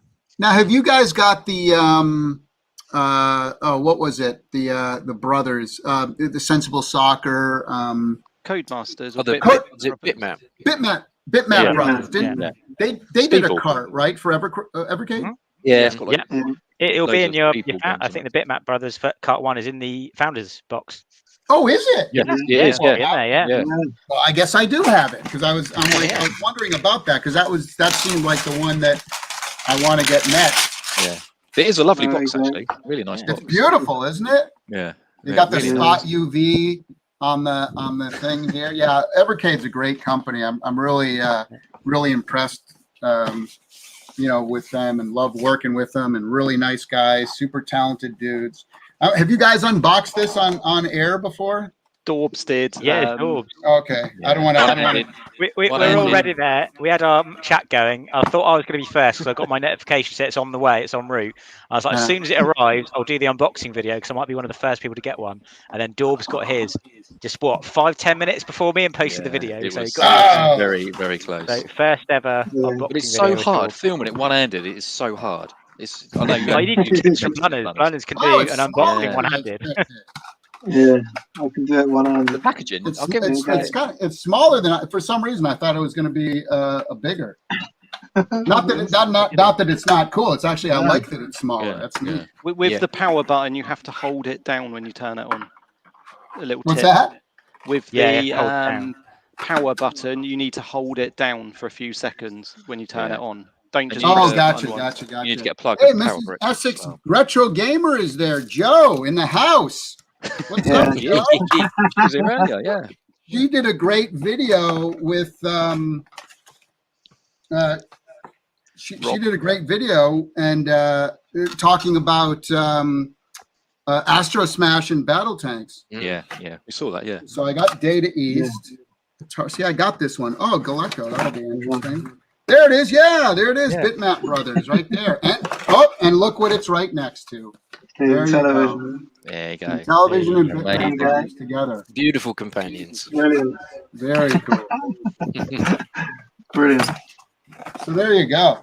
Yeah. I love the box. Really nice box. Yeah. So is that you guys all set in the Tellerico household for Christmas this weekend? I think so. I think that's going to be it for sure. Yeah, that's going to be the it's funny. I bought the TurboGrafx 16 one, the mini, about when it first came out. It's been maybe 2 years now, I think, a year and a half at least. And I turned it on the first day I got it and messed around. Oh, there's Japanese carts. There's English. And I played it for I'm like, I have to get, and I never went back to it. So I just haven't had the time. So have you guys played that at all? Is that any good? The TurboGrafx Mini? I haven't got it. No, not yet. No. It never really came out in this country, did it? I was going to say, was TurboGrafx big in the UK? We had PC Engine, but I don't PC Engine. I never knew anyone with one or ever saw one for sale in the shop when I was young. Was that is that what they called it in Europe? PC Engine? Yeah. Yeah, I think so. Okay, so that was the Japanese name. Okay. Yeah. I don't. Yeah, much like Ryan, I don't think I remember. I definitely didn't know anyone that had one. It was just one of those elusive systems that would occasionally pop up on Games Master, the TV show. There'd be a review for something, and then you'd be like, "What's that?" And then it would be immediately superseded in my mind by the next review for the next Mega Drive or Super Nintendo game. You're like, "Oh, there we go. Now I'm back in the room now." Roger likes it. Mini's brilliant. Yeah. What about Neo Geo? Was that something that came out in Europe, and was it popular? It was too expensive, I think. Yeah. It was very expensive. Yeah. I only knew one person who had it. David Perry had one, and the carts were like $200 or $300 or something. And really, Yeah, for them later on emulators and stuff. And I've got an arcade cabinet that's quite cool. It's got the Pandora's box inside that runs quite a few sort of games that would have been on the Neo Geo for Pandora's box. So great. No, I have the same thing. Pandora's box is great. Yeah. I was really pleased. I got the original cabinet a while back. They're a lot cheaper now. I think they came down in price, but I had the original cabinet and it had a Pandora's Box 4 inside. So it had about 350 games in there. And then I managed to buy a Pandora's no, exactly. I then saw a Pandora's Box 12 and it was just the box was £30. So I bought that and it's now got 3,000 odd games on there. Yeah. So Yeah, it's great to have that little upgrade. Yeah, very nice. Yeah, I mean, I've bought so many of these games so many times now. It's like how many times have we all bought Galaga in some way, shape, or form, right? I mean, you know, I probably have 20 different copies of it somewhere. So it's like, you know, for the MAME cabinet, it's like, yeah, I'm putting it on there. Yeah, definitely. Yeah, why not? I even have the arcade 1-up version as well. Oh, that's the other thing I'll be building this weekend. I got in, and I haven't unboxed it yet, but I got in the Tron arcade 1-up cabinet, which has discs of Tron on there. And the cool thing, though, and I love that they did this, is that you can connect it to the internet, and they have leaderboards for all this. I'm like, oh man! So I'm gonna be trying to get on the Tron leaderboard arcade 1-up this weekend, maybe. That's another company that I've just absolutely enjoyed watching. Is all the different arcade releases for 1-up, and they had the Mortal Kombat one over here, and that sold out very quickly. And then they've just announced the Simpsons arcade game as well, which is that is possibly my favorite arcade game. So as soon as that's announced in the UK, I'm going to have to try and figure out a way that I'm going to fit that. I know they're quarter scale, so they are a little bit, or 3/4 scale, sorry, so they are that little bit smaller, but I've still got to try and convince my wife that it's a very good idea to have a Simpsons arcade game somewhere. Where are you going to put it, though? Where are you going to put it? Now, I'll tell you my favorite. They've got to be weighty, surely. I'll tell you my favorite. I don't know if you guys have seen this or if it's over in the UK or if it's a big thing. You guys might know more about it than I do, but I got to bring it up. Have you guys, because I think they're unbelievable, as much as I love arcade 1-up, but have you seen the little tiny, it's a company called New Wave, and they're called the Replicades? Have you seen this? I might have seen them. Like the tiny, the functional arcade cabinets, they're really small. Go to newwavetoys.com, and they use real metal, real wood, but they're all like super tiny. And the controls, because a lot of people make the like really tiny ones, but it's like cheap plastic. These are just museum quality, unbelievable. Again, they use metal for the coin things, wooden boxes. They light up. They even have like Dragon's Lair, and it's full on freaking Dragon's Lair in like tabletop size. It's incredible, but they're all to scale. Really amazing. New Wave Toys. Yeah, the Replicate stuff. Wow.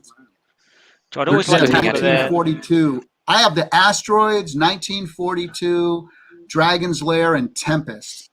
Really incredible machines. Really amazing. Hang on a sec. Yeah, let me do that. And I think they're like 200 quid.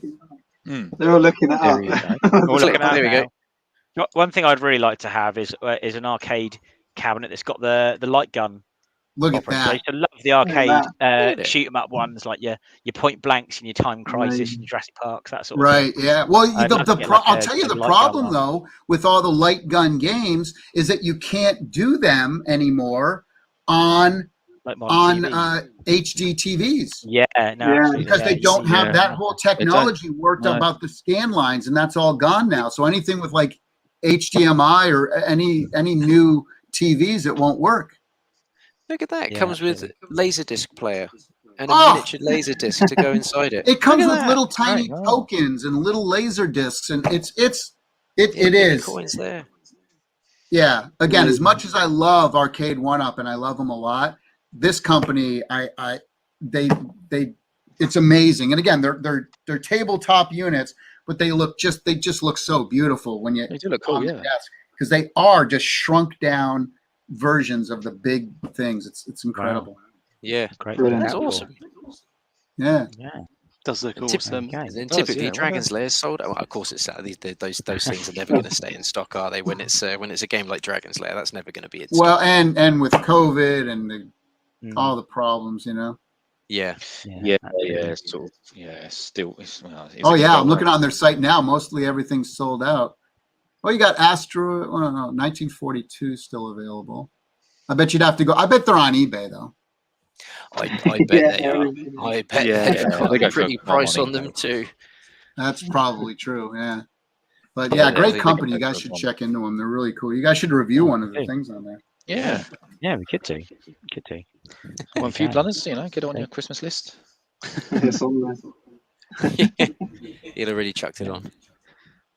Oh wow! Cool. So yeah, we have a missile command deep dive video coming out in about 15 minutes. Ooh, so, right. Yes. Where will we find that? It's going to be on the Intellivision YouTube channel. Oh, again, we're launching it in about 10 minutes. In fact, I have to get going because I have to. Yeah. So check out the missile command deep dive. It's our 4th one. We're trying to do one every week to 10 days or whatever. Every week to 2 weeks, we do another deep dive. So we have a ton of stuff where we're just basically going through the whole game. They're usually anywhere from 18 to 20 minutes long too. So really get into it and show a lot. Yeah. So excellent. No, I enjoyed the I enjoyed the Astro Smash one. That game just looks like a lot of fun. It's coming along. Give it a go. The game's finished, but I mean our deep dives, we're learning what to do, what not to do, what people like, what people don't like. So I think it's coming along where, I think we have a good sense of what, the folks who are watching us and following us now, kind of what they want to see. And then I'll give you guys another kind of exclusive here as I take off. So we're coming out with we're going to be doing an email blast on Wednesday, and there's going to be a surprise video and a surprise picture in there as well, so people can kind of look forward to that a little bit. Excellent. Wow. Little tease before you disappear. Well, thank you very much for joining us. It's been really good to have you on. Awesome. It was nice meeting you, Triangle Face. Yeah, nice to meet you. I wasn't on last time, so really good to get a chance to meet you. Excellent. Awesome. We'll have to look to see if we can get you on in the new year, Tommy, and see where we're at, and see absolutely. where things are at, and it'd be interesting to see, to see where the new year takes us. 2022 is going to be our year. That's the thing. This year's been brutal for Intellivision. I'll be honest. I mean, in regards to trying to get the thing out, and it's been one challenge after the other. As you know, every company in the world is having problems, and when you're a small company like this, we're struggling through it. But hey, here we are, still here, still keeping our head above water, still fighting every single day. The team is so passionate and so amazing, and everybody's just putting every heart and soul they can into this thing. And 2022, the year of Amico. I hope that's going to be a thing. We hope for you too as well. Yeah, hope so. I appreciate it, guys. Excellent. All right. All right, Tommy. We'll see you later. Right, thank you for joining us. Merry Christmas. Merry Christmas. Merry Christmas, everyone. Bye. Bye. Happy New Year. Bye. Take care. Legend. Wow. Twice in 1 year. Getting all the legends on. I can't believe it. I mean, people must just think, the RGR house is just like it's the most popular house on the street, isn't it? It is. People just so we have worried. So we have Wagner again. I think can't even. I want to wish everyone a happy Christmas on behalf of Retro Gaming Revival. And thank you to all the amazing guests they've had on. We wish you a Merry Christmas. We wish you a Merry Christmas. We wish you a Merry Christmas and a Happy New Year. So good. So I don't know what I prefer, Wagner's video or just Ollie's reaction to Wagner playing. It's just it's the best. There are do you realise, Ollie, we can see you. We can see you laughing your head off. I'm more than happy to have myself be that amused by it, mate. It's just, like I say, life is complete. There's certain things in life sometimes you don't know you need, and then you have it, and you realise just how much you needed it. And I needed Wagner playing a drum. Needed Wagner playing a drum. Just absolutely. before, and the doorbell's probably going to go in a minute. Dawbs did receive a video from one of our guests, and I am going to play that hopefully it's going to work. And I'm going to play that now. Excellent.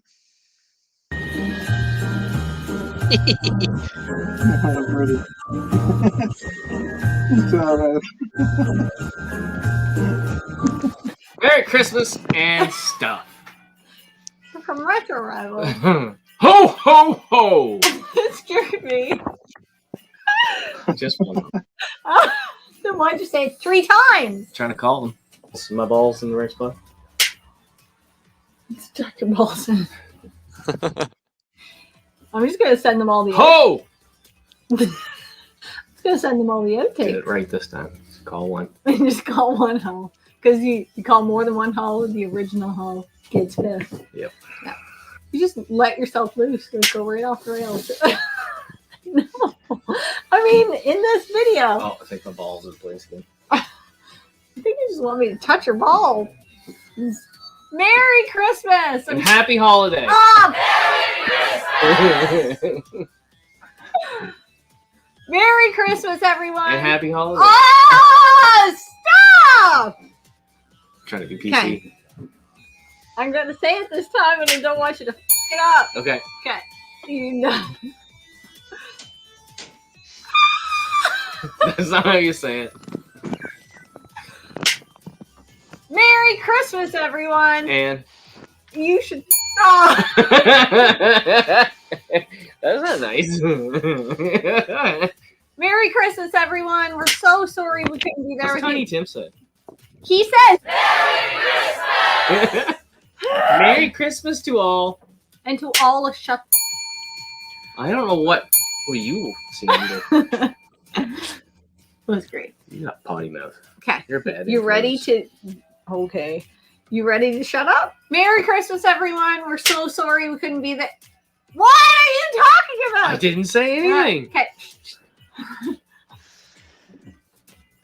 Okay, cool. We'll go with that. Merry Christmas, everyone. We're so sorry we couldn't be there with you tonight, but we're working because we're adults. That's what adults do. No. Yes? Oh, that's true. You do got an entire room of toys. That probably says otherwise. And then this. You got a whole drawer of toys.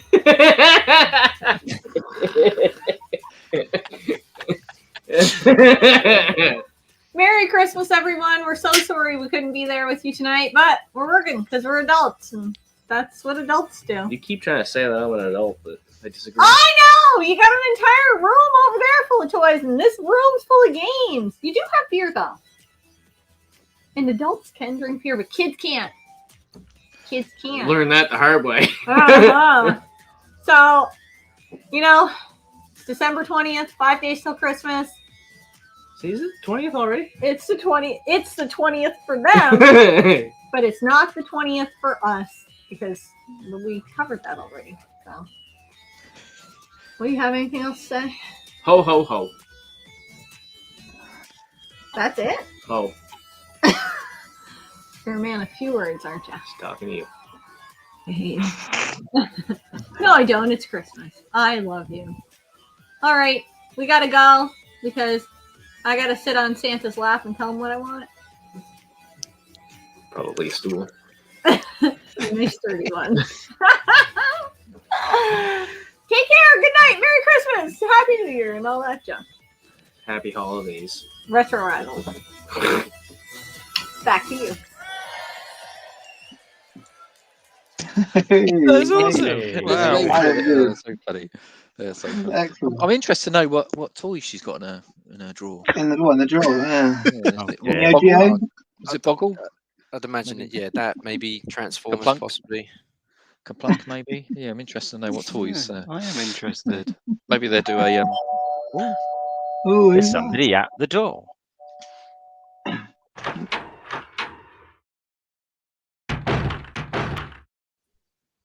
Hey! Oh, again. All right. Still some bloke.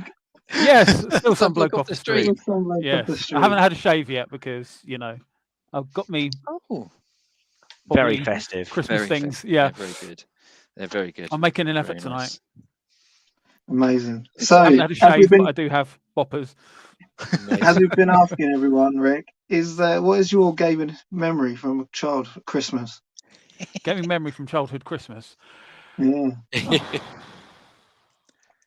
I don't know really. I think there's so many.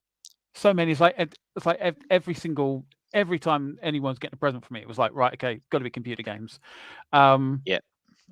But I mean, it's really difficult to really pick out one. I mean, I've just absolutely. I heard you saying the other night about worst games you got for Christmas and stuff like that, and it just got me to thinking, because I think I was just so grateful for everything I got, but it was like, even if it was really bad, I still found a way to enjoy it. Yeah. Either that, or it's just a resignation that I wouldn't be getting anything more for about another 6 months anyway. But yeah, you gotta like it. You gotta like it no matter what. Oh yeah, absolutely. But as I say, I mean, I know I'm a soppy fool, but I think I actually might put the comment on the video itself that actually managing to get a PS5. I'm sorry to be a show off, but I got two, because I've got one for me and one for my girlfriend. During COVID, weren't able to spend about 3 months together, so we basically shot the crap out of each other instead, and made us stronger than ever. So that's always good. See, that's every healthy relationship should have that. I've tried to say to my wife, if we get you into gaming, to my wife, you could shoot me. That might sort of make you feel a little bit better about the fact that I'm, a bit annoying to live with sometimes, but you still have to take me up on it. Absolutely. So what games did you get with your PS5 last Christmas? Ooh, let me think. I mainly just had the ones that I got free with it for a while. I think the first PS5 game first dedicated PS5 game I bought was one that was on the PS4. Bought Borderlands 3 for a tenner. And that saw us pretty much through about 3 months of not being able to be together. It was I've always loved the Borderlands series, but Borderlands 3 was just really good. Really, really good. I think maybe because me and my girlfriend played it together. So it's that kind of like that bonding we did over it. So definitely a good game to play with others, isn't it, Borderlands? It sucks you in.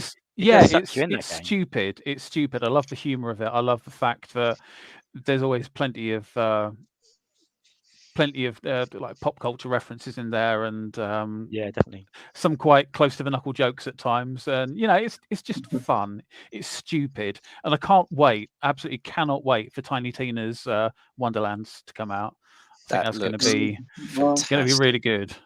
I'll tell you what's really good on that was Astro's Playroom. I thought it was absolutely brilliant. Yes. Such a good little platformer, like finding all the little discs and making your little wall of all the old school PlayStation and all the old school, like the retro items that came with it that you remember, like absolutely the PSP having its own GPS input. I remember that, but Bug Snacks. That was surprisingly good. Yes, that was surprisingly good. I didn't know what to think about that, and everyone had been kind of like saying, "Oh, it just sounds it's a little kiddie game," but it's when you get to the twist. I'm not going to spoil it just in case. When you get to the twist, it's absolutely ghastly. Yeah, yeah. Check that out. Like Bug Snacks was, I think that was one of the PS Plus games, wasn't it? I think that might have even been the first PS Plus game for PS5. Yeah, it was. Yeah.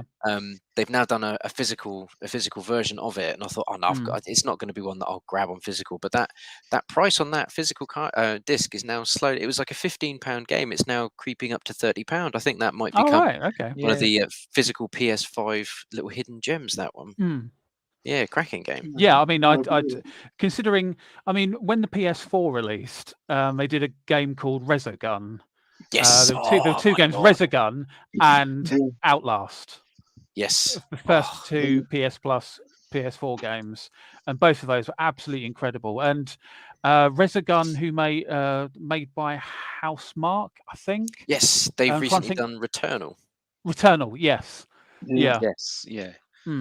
So I mean, it's going from a kind of like a little retro shooter like that with incredible graphics to something like Returnal. It's like I haven't played it yet, but it's like one of those things I kind of scared to play. It's almost like the Dark Souls Dark Souls hesitancy. Dark holes. Can you pitch that to us? Dark Souls hesitancy. That's what I was meant to say. But no, I mean, as I say, I don't always think that the PlayStation Plus is great every month, but on the release months, like PS4 release, Resogun, Outlast, absolutely amazing. Bugsnax for PS5, just absolutely brilliant. And not games that you like, indie games that you might not think. I think that's the thing. The indie games are like often the ones. The AAAs, you know, some of them are good, but it's the indie games that really catch you by surprise because you're not expecting too much, and then you actually get playing them, and it's like, wow, this is really good. Yeah. The problem was it started off really strong, didn't it? And then when there is the hello, who's that? Hello. We got somebody joining the door.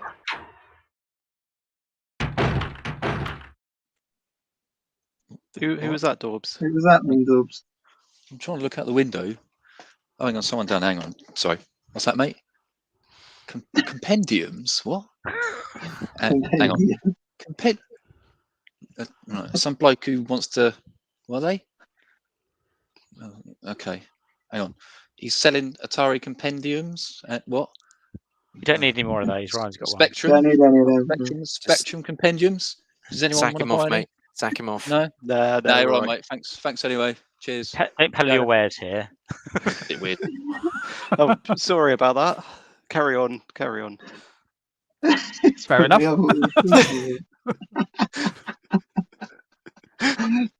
At least it's better than carol singers. Oh, could have been worse. Yeah. I think I'll take the carol singers over the compendium author. We'll have to explain off air at some point. He's yeah. Sorry, I unplugged myself there when I was stretching. So yeah, it's a bit weird. Don't know who that was. But yeah, he's selling like book compendiums instead. Yeah, sorry. There you go. Sorry about that. It's one of those tangents again, isn't it? It is. It is. We love a tangent. We love a tangent. Unusual tangent. I do love a tangent.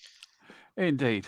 Is there a time for Ryan Christmas cracker quickly? Because I haven't done one all night, and this is the Christmas special. Yeah. Aren't you glad you turned up at this time, Rick? Yeah. Here we go. This is brilliant. Yeah. Okay. I got a Christmas card full of rice in the post today. It was from my Uncle Ben.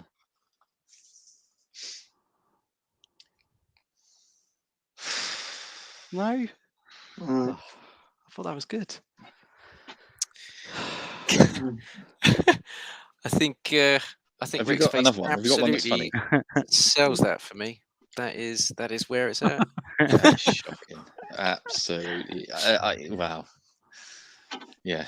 Shocking. Yep. Even Dean agrees. That's bad. I'm going to ignore that because we've got this one from. Treat the show. Oh, that's very nice. It's only just warming up as well. It's only just warming up. Wow. Yep, I agree. Dean. That was pretty bad. He's not wrong. It was pretty bad. Dawbs' acting was bad, to be fair. My accent was fantastic. Thank you very much. That's Oscar worthy, I think. I definitely think that's Oscar worthy. So what's under the tree this year, Rick? Gaming wise? Mostly dust at the moment. Dust and the occasional cat biscuit, possibly. So, yeah, well, they get everywhere, don't they? Yeah. I haven't even got a cat.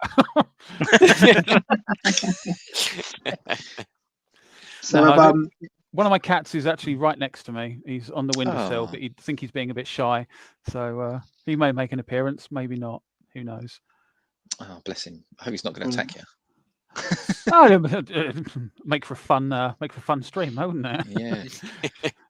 Just got this tabby cat just stuck to my face. Carry on. Everything's fine. Everything's fine. It's like the Garfield on Cars, isn't it? Back in the 80s, you had the Garfield absolutely spread out like that. Yeah. Oh, that's amazing. I think diving in on something there. Do you know what? I've told everyone. Not bothered about Christmas. If they want to get me something, get me a voucher or something. I'll find something in the January sales. I'll find something in the January sales that I'll like at half the price that they would have paid for it. Exactly. Before Who Christmas. doesn't like a voucher? Everyone loves vouchers. Yeah. Who doesn't like them? Yeah, and I love it's vouchers better than money because then you have to spend it on something frivolous. Because otherwise, if people give you money for Christmas, it's like it just goes on bills. Yeah. Let's be honest. We're all adults. Yeah. Yeah. These things happen. I can agree with that. Yeah, I guess even with a voucher, there's a bit of thought, isn't it? They've had to think about somewhere that you would like to shop. Ooh, absolutely. Yeah. Oh.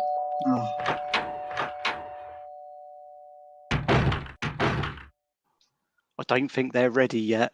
Oh, they're not ready. You were too eager. Let's just pretend we didn't see that. Yeah. Wait, was that carol singers? Yeah. Carol singers again. Carol singers selling Bibles. There is somebody. Oh.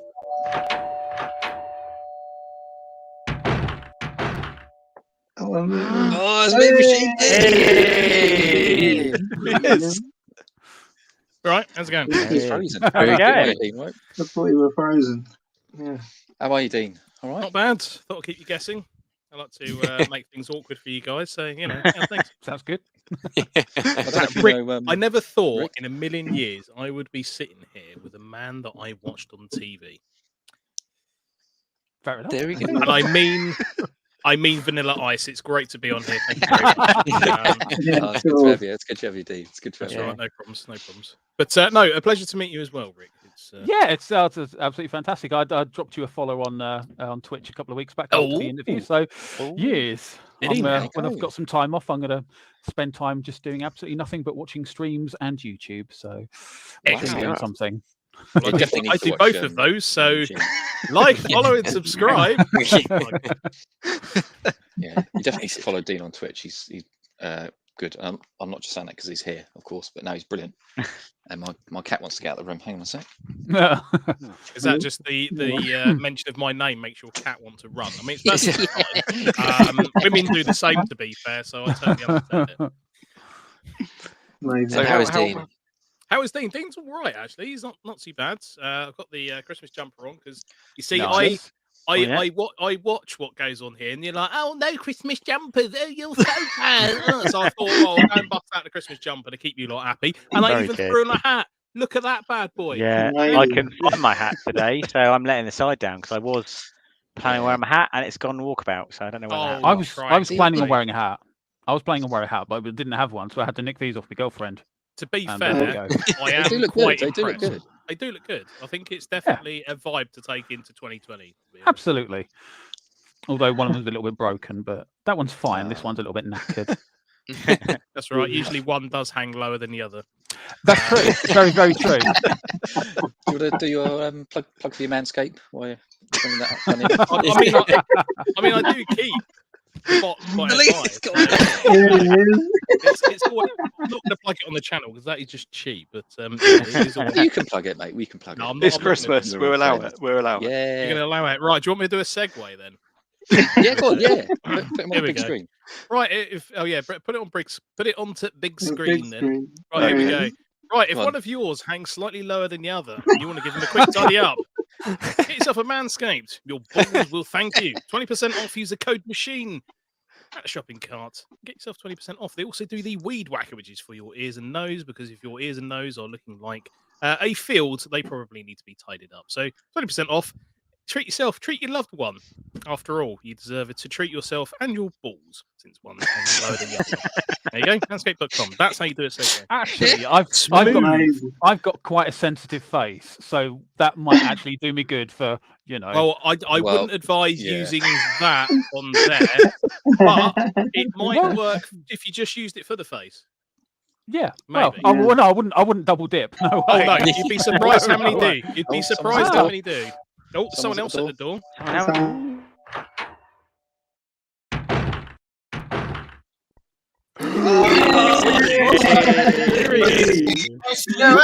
Christmas, we wish you a Merry Christmas. Oh, yeah. I had no idea. I don't mince pies. I thought I did. Look at that! This is Father bonkers. Christmas is my man Dino. I know. You would have thought, huh? How are What you? what a great day this is turning out to be. Yes, I'm well. You're looking as lovely as ever. I still have Well, my I'm photo looking of you and me forward. on the wall. I stroke looking- it every morning. The picture. What, a that is. photo of me? Mm.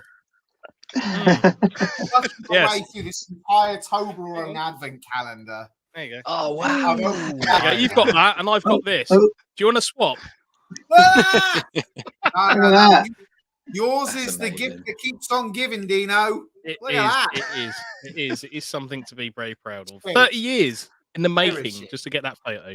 That's amazing. Sorry. Yeah, I've seen your video of the And revenge and I plan. beat you as well, I seem to remember. So it was definitely worth the wait. Well, beat, ambush, it was all a blur. Yeah, you've had practice. You weren't practice, you know. You know, It's right. It's fine. you know, laid on me with you and your stooges from the channel. But What you can I know, say? if What can I say? in Christmas cheer and good spirit, I'm not going to go all Dave Perry and Mario 64. If that's the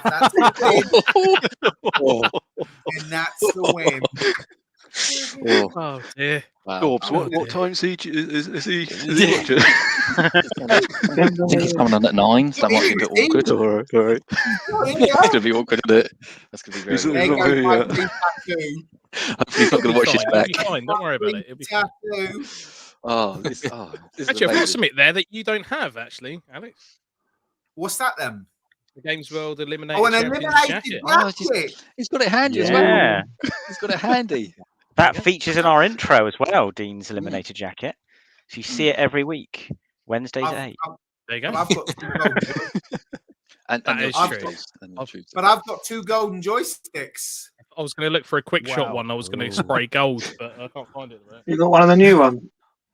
I've got no, an it's old an one old and a new really. one. He's got. Ooh, oh, yeah. I've got the new one. I've got the original, and then little lad Larry has got the new one.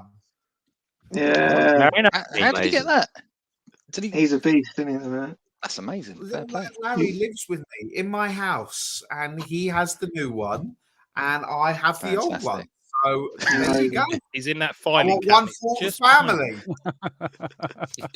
I want one for all the family. And how has Excellent. how did little lad Larry enjoy Games Master? Did he look like he was having an absolute riot? Oh, when he was Blast, on? yeah. Yeah. Hey, He's hang beaten on everyone. one. Look, hang on, I'm going to do something. I'm going to mute myself. Hang on. Oh, What he? what's he going to do? Is he going to? Is he going to go and get him? Rick, you look in absolute awe. Of Big Yeah, you look Boy Barry. starstruck. You look like me. You look like me when we first interviewed him. I was like, I'm just waiting to pounce. completely starstruck. Are you going to do Singular your? focus. It's Are you right. He's gonna fine. He's really bad at tennis games. So once Are you you get going over to that, he's challenge him? Yeah, tennis games. Yeah. Ooh. That's not working. I thought that Ah. it didn't work. Never mind. That's Some what you other said when you time. last played me, actually.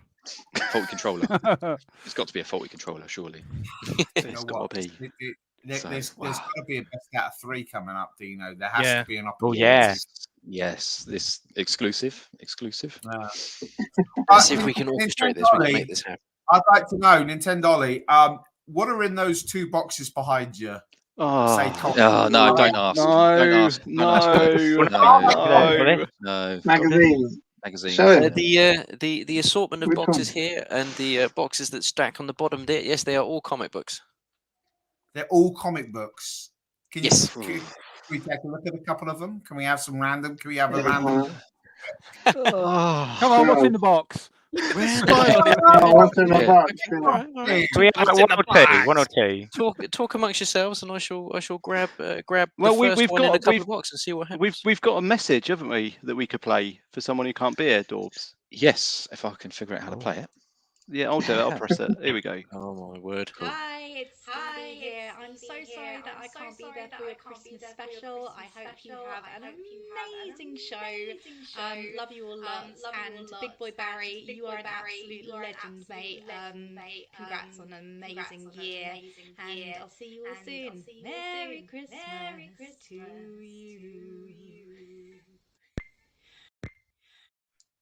Yeah. That's beautiful. Wonderful. Very nice. That is beautiful. That's lovely. Oh, she's Ollie's she's off. awesome. Hang on. You're supposed to be doing that while the clip was playing, Ollie. Yeah, what's he playing at? I watched the clip. Yeah. He wanted to watch the he's clip, watching it, didn't yeah, he? he's watching it, not paying attention, just watching it. Oh, hang on. I'll have a consonant. I think he's trying to find his non-adult magazines he's got there. Non-adult magazine. I think it's just possible. I think it's just possible that Nintendo Ollie has made less of an effort to look festive than I have. Yep. It is. I think on one of the other Christmas streams we did, I was wearing a horror movie T-shirt. Yeah. Indeed. All right. Yeah. Look, I've got a guest for you. Oh, there he is. Larry. Little Lass Leia. Say hello, little Lass Leia. Little Lass Leia. I thought it was little Lady Laura then. Can't have a hug. We're on live. Say hello to everybody. Hello. There you go. Hey, Pickle. It's a retro Christmas. Right now, they don't believe that you've got a golden joystick. How much? Tell them how much fun Games Master was. Very, very fun. Very nice. Hey. And who came up with the name Little Lad Larry? Oh, Dormer. Larry. Little Lad Larry. Yeah, who came up with that name? Dean, to see him over here. I played him when he was about your age on TV. I beat him so badly, I made him cry. I heard Ooh. He's like a big YouTuber, and you want to be a YouTuber, don't you? You want to be a streamer. So do you think maybe you could go on? Do you think maybe you could go on Me Machine Dean's show and talk to him about YouTubing? Maybe. Maybe. Yeah, that's an idea. And what Christmas games are you going to be playing? I don't know. You don't. Well, what have you asked Father Christmas for? Mario Party. Mario Party. Yeah. What else? Other things. Other things. Other things. Right, come on, you guys Such as. bye now. No. What do you mean no? You can't stay here all night. This is grown up. He's a celebrity now. Yeah. We need to know. Are we getting going like this? this? A thumbs up or a thumbs down from you? So Ryan, we start need to know if we get a thumbs up or a thumbs down. Start the interview process. Your early gaming memories, Little Lad. What was your best bit about being on Games Master? Half of it was good.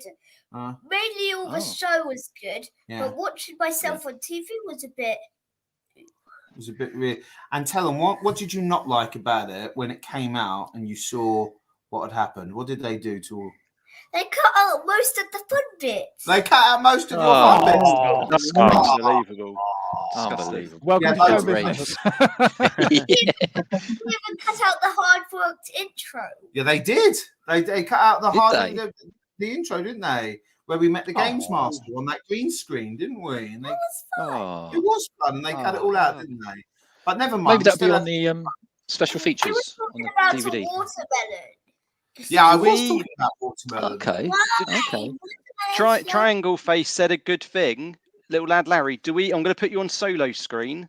Do we get a thumbs up or a thumbs down? Oh.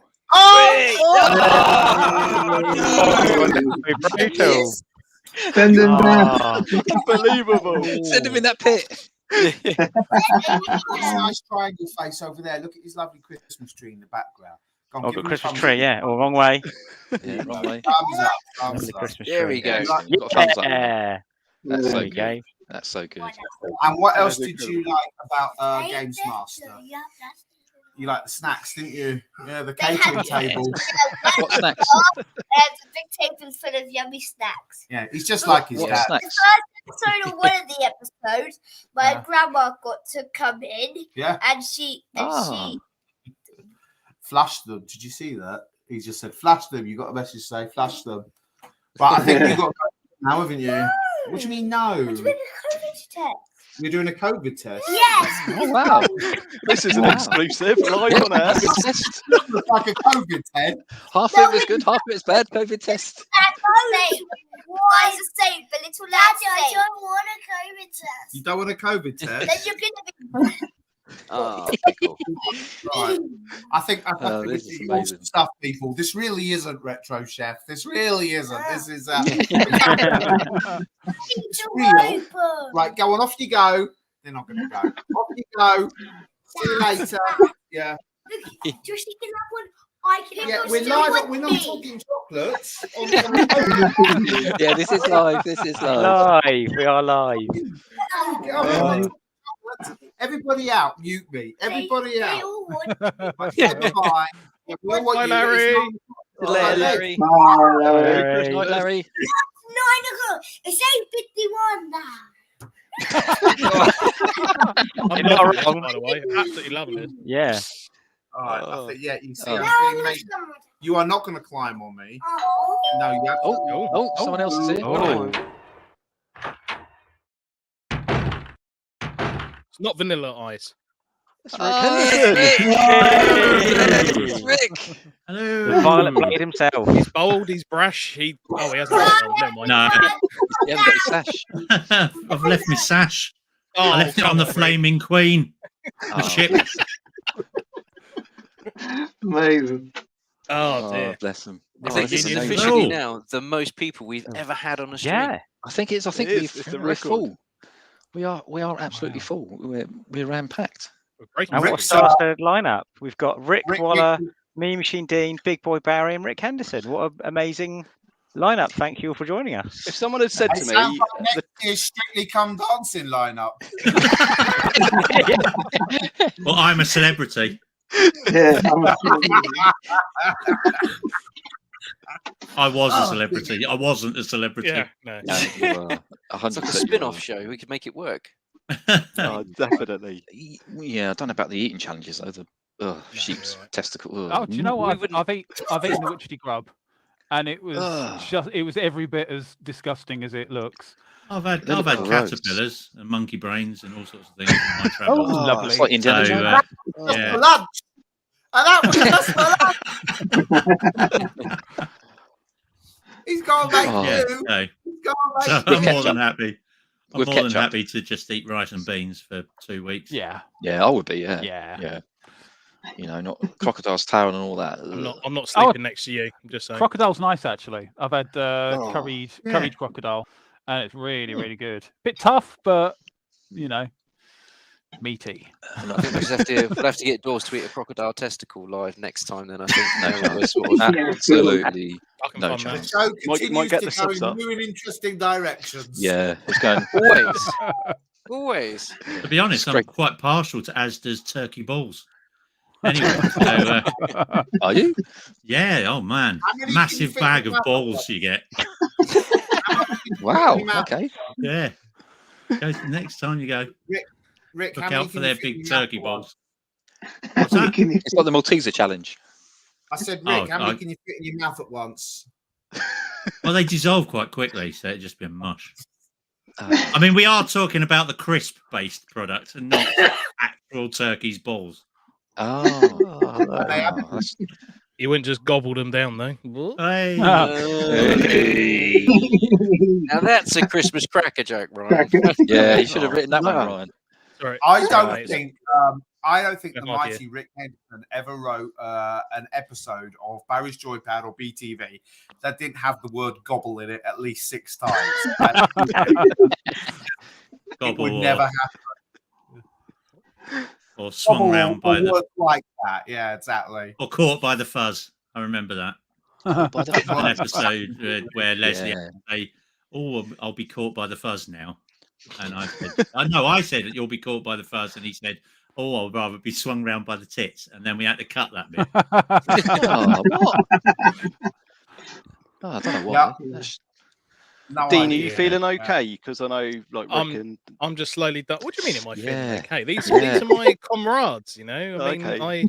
I beat Rick to get that. So you know, Indeed, there's the jacket. He's on form. Yeah, He's on he's got the form jacket today, handy. Ricky. I Certainly like Jacket does. handy. Can we not restage the entire Beat the Elite? Look, you've got me, you've got Rick. Yeah. Who is Yes. Yeah, third? and Can't we hang on a sec. I'll go and restage get my aluminium baseball bat.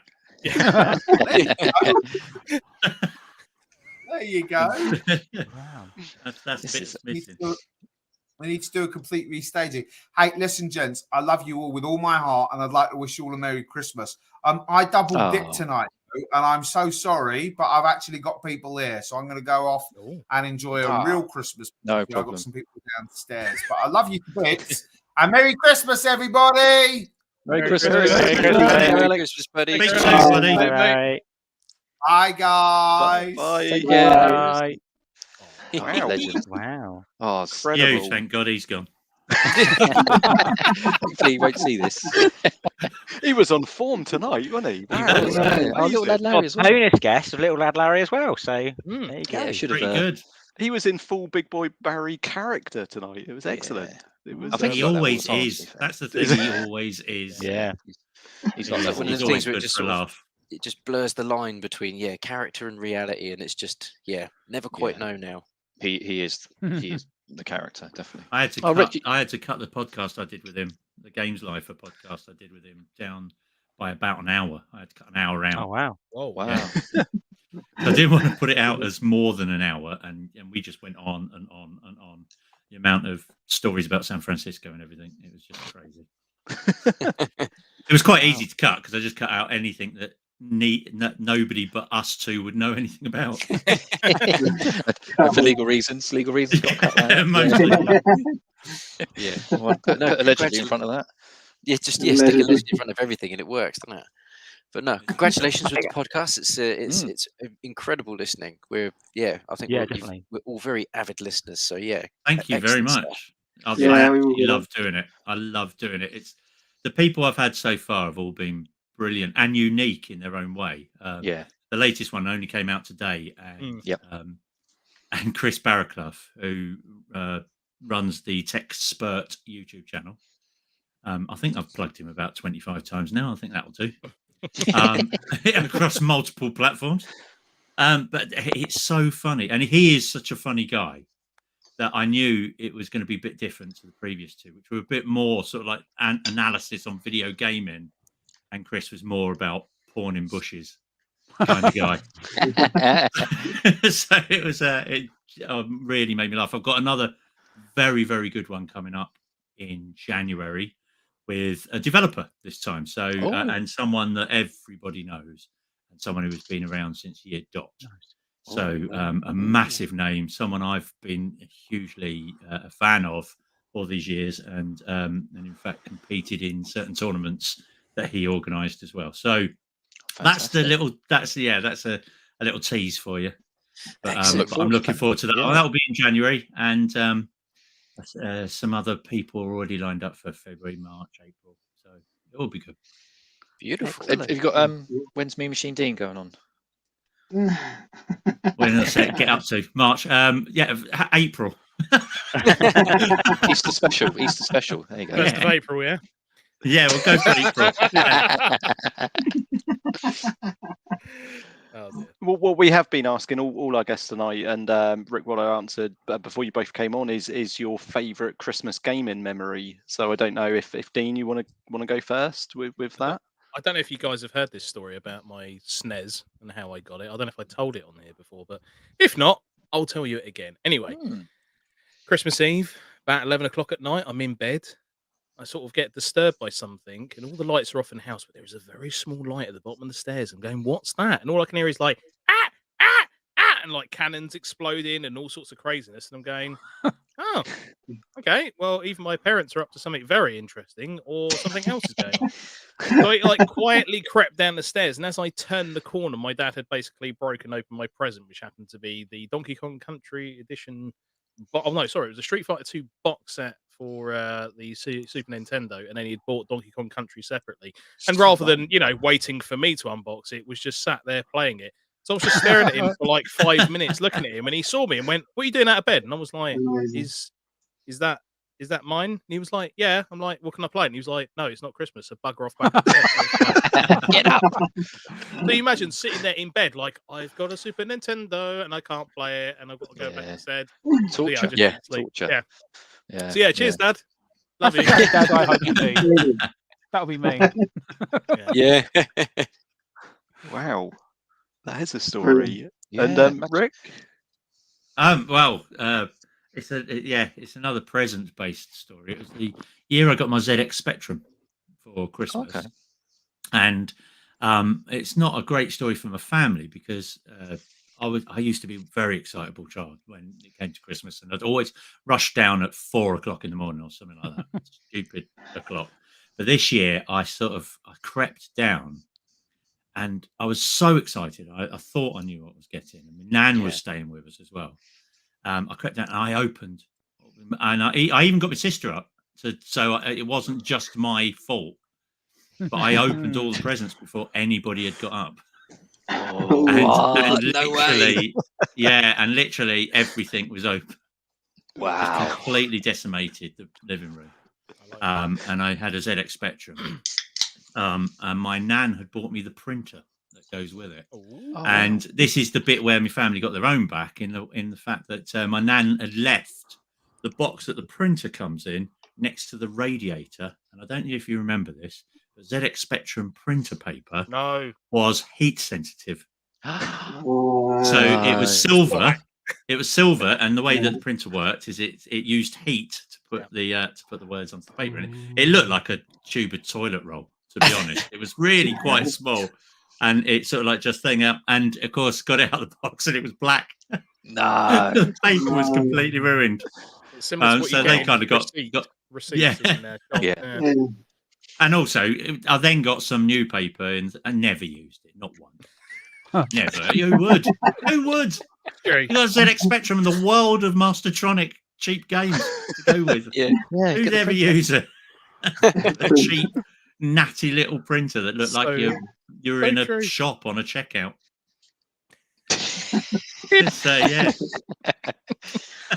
Amazing. 12 pence. Quality. Yes, quality. So there you go. So that was my Christmas gaming memory, biggest one. Well, we've actually we could do first team. We've actually got a new feature. It's called Waller's Remasters. So you have to pick 3 games that are retro. Yep. But you think deserve a remaster. So we'll start with you, Dean. What would be your 3 picks? Whilst Dean thinks about it, give him a little bit of time. I'm just going to play Wagner again. Okay. I want to wish everyone a happy Christmas on behalf of Retro Gaming Revival, and thank you to all the amazing guests they had on. We wish you a Merry Christmas. We wish you a Merry Christmas. We wish you a Merry Christmas and a Happy New Year. It's beautiful. And that's from us to all of us. I'm jealous of his beard, to be honest. That is my next job. That is. It is an amazing beard. Dean. Yeah, that gives you thinking time. What's your top 3 picks? How am I supposed to think when I've just seen basically Santa Claus with a drum just aggressively come at me at the screen? It's like, we wish you a Merry Christmas. I'm like, what? How am I meant to react to that? Yeah, anyway, right, beautiful. Remakes. Right, first one, Magic Pockets. Yeah. Yes. That's right. Yeah. The character. Love like that game. Yeah. There you go. Second one I would go for is a HD version of Mike Tyson's Punch-Out. Oh, good choice. Good choice. Why has it not been done? Why? Why? It needs to be done. Yeah, I've got loads of memories of both of those games. In fact, the first time I played Magic Pockets, I bought it from an Amiga show in Earls Court many moons ago. I'm probably going to guess it was around, I don't know, early 90s at some point. I remember it being absolutely filled to the rafters. My dad was just like, I've bought you a game, just dropped it in my lap. And I was like, cool. And he was like, yeah, the only reason I bought this for you is because it looks like you. And I was like, and it turned out to be a good game. So happy days. Yeah. Good choice, Dad. I think he bought Wings, if I remember rightly. Wings, classic, which is another classic. So there was that. And then, so, I mean, Mike Tyson's Punch-Out has been... Do you know what? In fact, here's a true story. It's taken me nearly as long a time to beat Big Boy Barry as it did to beat Mike Tyson at Mike Tyson's Punch-Out. Wow. Nearly 30 years. 30 precisely. years. Wow. A couple of years ago, I managed to do it, and like I dropped the pad, and I was like, "Yes, sit down, Mike. Finally got you." But I wouldn't dare tweet at Mike Tyson because he'd probably come at my house and knock me out. Yeah. A third title. Let me have a think about this. That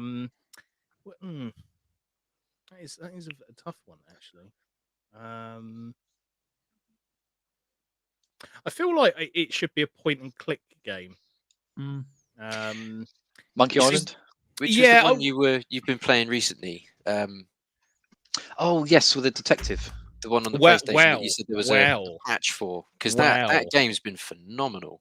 Yeah, so to be honest, I wouldn't actually pick Police Noughts. I'd actually pick Snatcher, and I actually think Snatcher. You're probably right. I think Snatcher does deserve a HD remix. It is an absolutely fantastic game. Police Noughts, I wouldn't say. Well, in my experience of going through it at the moment, it's not so much action based. A lot of it is kind of like the lore and the story behind it. So it's more like a graphic novel than it is action. But I actually think out of the two, I actually think Snatcher was actually a better game, just because it's a lot more interesting to actually look at. But yeah, I would love to actually see a HD remix of that. I mean, to be honest, a lot of it is quality and the music is good. But if they kind of upgraded the music and the graphics as well, I think that would actually be a great choice. Okay, excellent. Very good choices. Stuff. Excellent. What about you, Rick? First one would have to be Impossible Mission. C64 was one of my favorite games of all time, and but don't touch it at all apart from the one audio line that's in it. Is that the beginning bit? That stay a while, stay forever. Yeah. Just do that in Dolby Atmos, and then the rest of it exactly as is. Yeah. That would be my choice. Not possibly as successful as it could be. I do remember it's quite an iconic game, that one. Just for that soundbite. I mean, it was incredibly tough.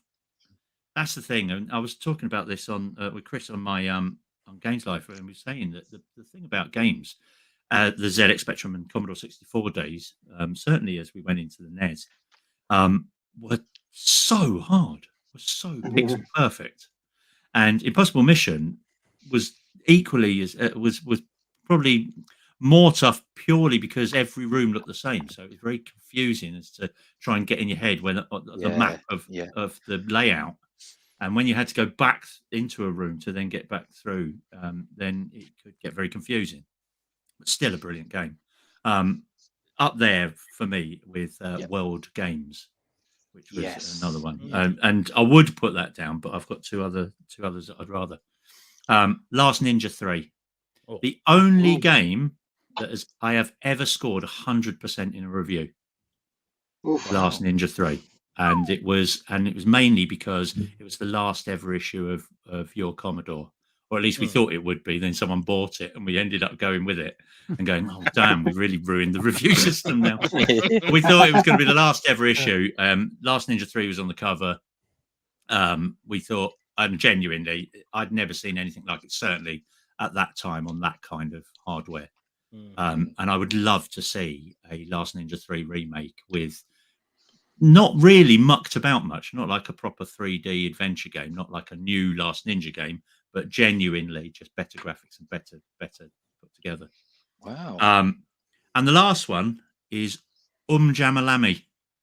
We've had a Parappa the Rapper remake, a remaster, but Jamalami has been sorely forgotten in the annals of Parappa the Rapper. See, I can't go through a show without being a bit games master. It nearly broke me there. But Jamalami was superb about a guitar playing sheep rather than a rapping whatever Parappa. Oh, okay. A dog. Check that one out. Yeah, it's only ever come out on the PlayStation 1, so that's it. That's all you're getting, and it's never appeared on any sort of like retro gaming collection. No. So yeah, I'd love to see that come back out. And based on just a little extra one, based on what Dean was talking about with the word police, I suppose, was the Police Quest series. It just suddenly reminded me that is long overdue. Some kind of box set, some kind of collection. I absolutely adored those games. More than certainly more than Leisure Suit Larry, although, the mild titillation, but the police question, excellently done. Excellently done. Brilliant. And so there you go. Excellent. Yeah. Oh, someone else.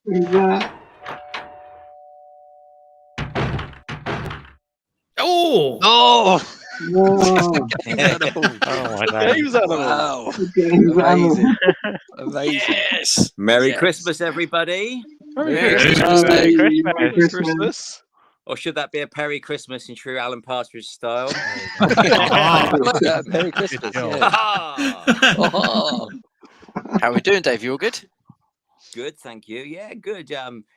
Stuck in my bedroom, stuffed in a corner with my iPad on my knees because everybody's downstairs having a good time, and I've had to come up here and do this, which is Oh no! better, I Done guess. that just for Better, us? I guess. Oh. I hope it's going to be better anyway. Had a good night, everyone. Good chats. Yeah, it's been a good No, night. Amazing. Yeah. I mean, it's think, like Dave, this is the first time we've been on screen at the same time since those immortal words. Is it? Wow. Wow. Well, Yeah, because of course you came and did Games World with me afterwards. Yeah. The new series of Games World, but we were never on screen at the same time. Wow. The Violet Blade never on with me. No, I was not that series because I wasn't the Violet Blade that series. Never seen in the room at the same time. Yeah. There you go. I tell you what, Rick, I tell you one of my favourite stories that I often tell that involve you, Rick, is it's not gaming, but it's a little bit gaming related. You probably won't remember this, but we were at a Sony party. I think it might be JVC in London, and as we used to go to in the 90s, with lots of free booze and everything. And so you tend to stay there longer than you should because it's all free. And it was a terrible party, terrible party. And I remember you coming up to me and you said, "Awful party, Dave." I said, "Yeah, terrible, really not enjoying myself." And you said, "Got a tip off, got an in across London. There's a northern band come down playing in a club across London. We're going to go over see them. Do you want to come see them?" I said, "Who are they?" You said, "Oasis." I'm like, "Oh no, I'm going to stay here. The beer's free here." Wow, I'm not going to that Oasis gig with you, man.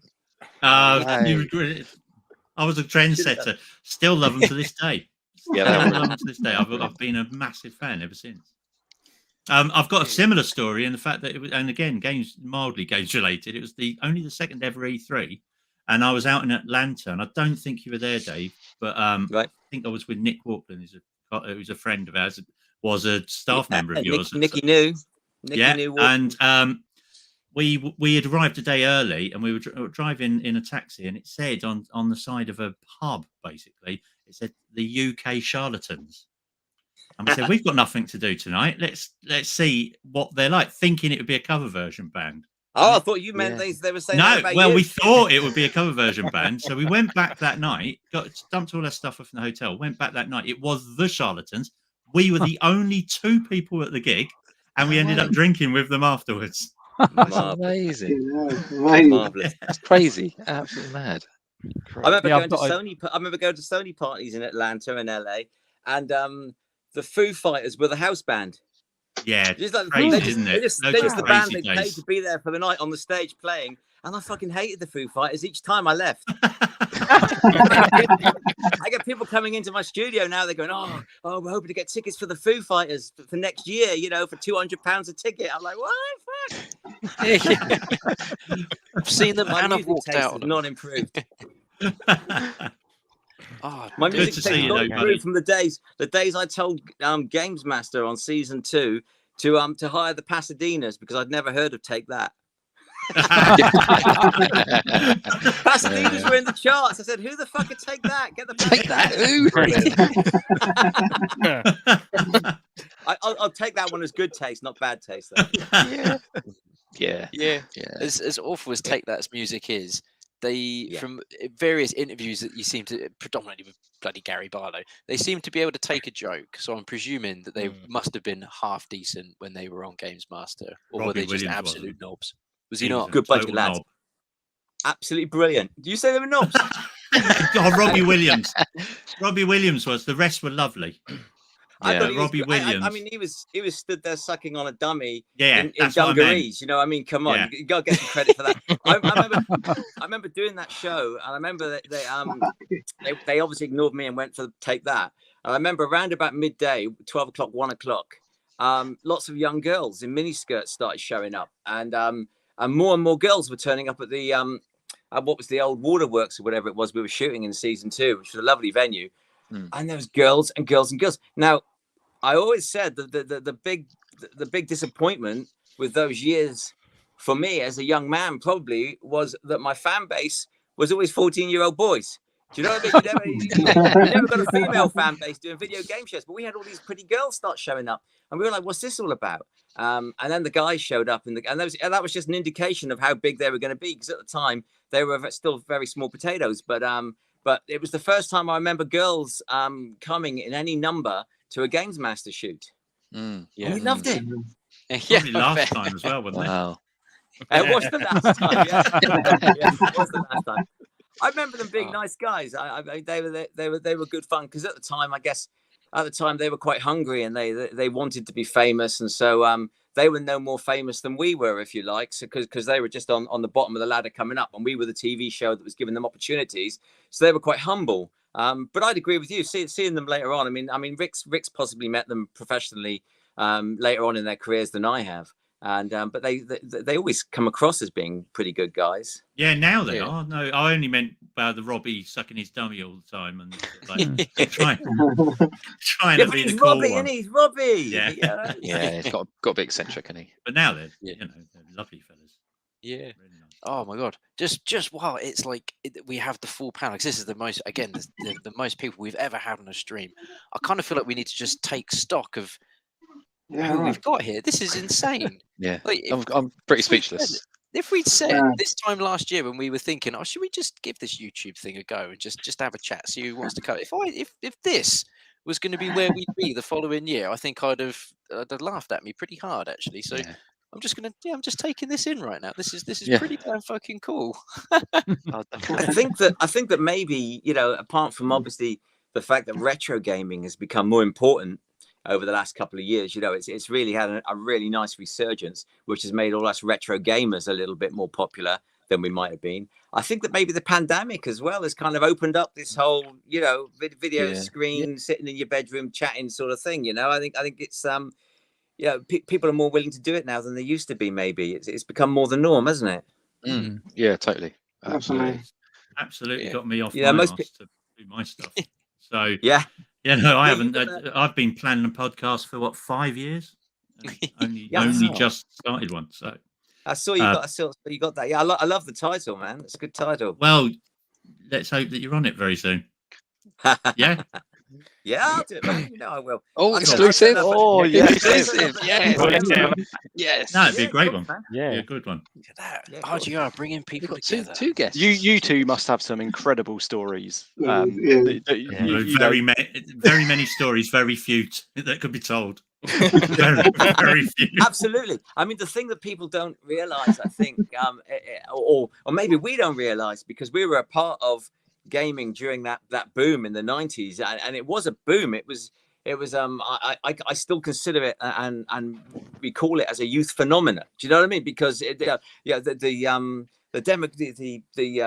can't think of what the word is, but the geography for youth culture changed completely during that time, thanks to the home consoles and video games. And I think we were such a part of the zeitgeist at the time, and all this stuff was happening, and we were just young guys, generally on minimum wage, young, dumb, and full of cum, if you like. And we were just going along with it and making it up as we went along. And some of these stories now that just happened to us, I think that we forget just how incredible they sound, because we did have an incredible amount of power without really realizing it. We were just video gamers that are making money out of playing video games and seeing what we could get away with along the way, really. And we got away with quite a bit.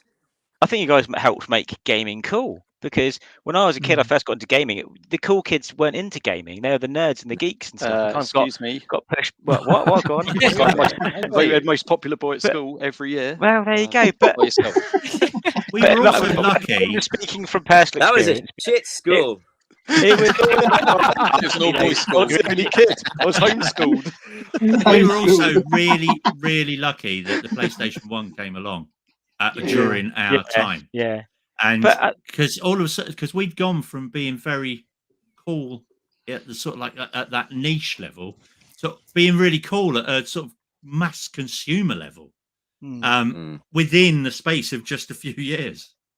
Games Master, you watch it from the very beginning when it's all sort of like Sonic the Hedgehog challenges all the way to the end. It's suddenly it's music and fashion and all that sort of thing started coming into it purely thanks to the PlayStation 1. Absolutely 100%. Wipeout for me was the game that changed everything. I think people forget now as well, or rather don't realize because they weren't there at the time, if you like, or weren't quite old enough to realize at the time. The whole PlayStation 1, the original advertising that was coming out, and how they were infiltrating that whole Ministry of Sound crowd that was the in thing at the time, and the T-shirts they were producing, and how obscure and abstract the advertising was. It was the likes of which we hadn't seen in gaming before, and it did make us feel very grown up all of a sudden, which was nice because we had always been the nerdy guys, you know. So suddenly we were pretty cool. Yeah, and I ended up presenting the Doom Championships at the Ministry of Sound with Joe Guest. That's how it sort of like it went from very niche, very geeky, all the way up to. What happened to her? She's very poorly now. Yeah, I heard she's not very well. Bless her.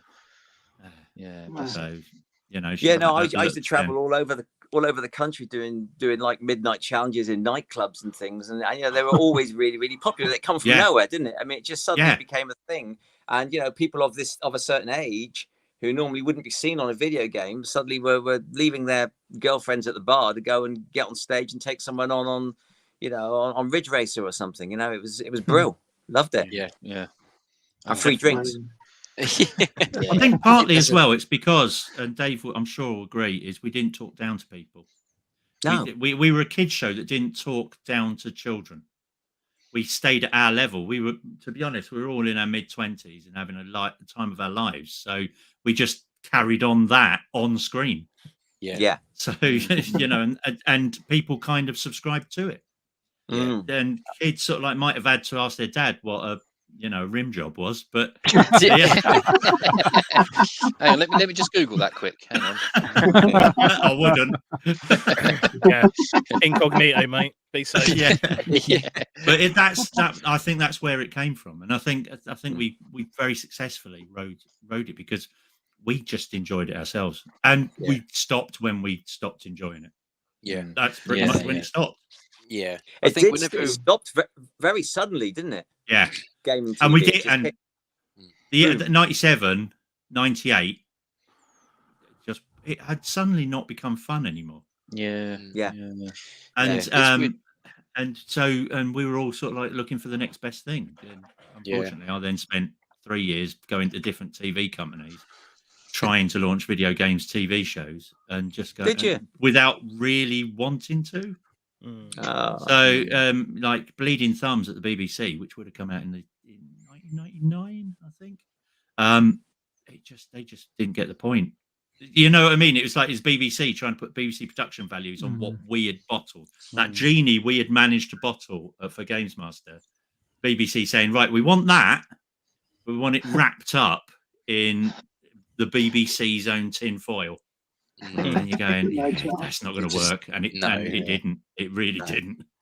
No, it's weird. Whenever we get to sort of talk about the various guests and all the different things we talk about, the one thing that Games Master obviously does come up a lot because it is, like you say, it's lightning in a bottle moment, and the one thing that is stuck with me in it, and it is something that Dave said when we actually interviewed him, and it was like our own version of punk rock. Everybody that kind of got it, and if you didn't, well, it's not for you. But because it had that attitude, I think everybody just kind of loved it because it was. And I think you said it was ours, and it was.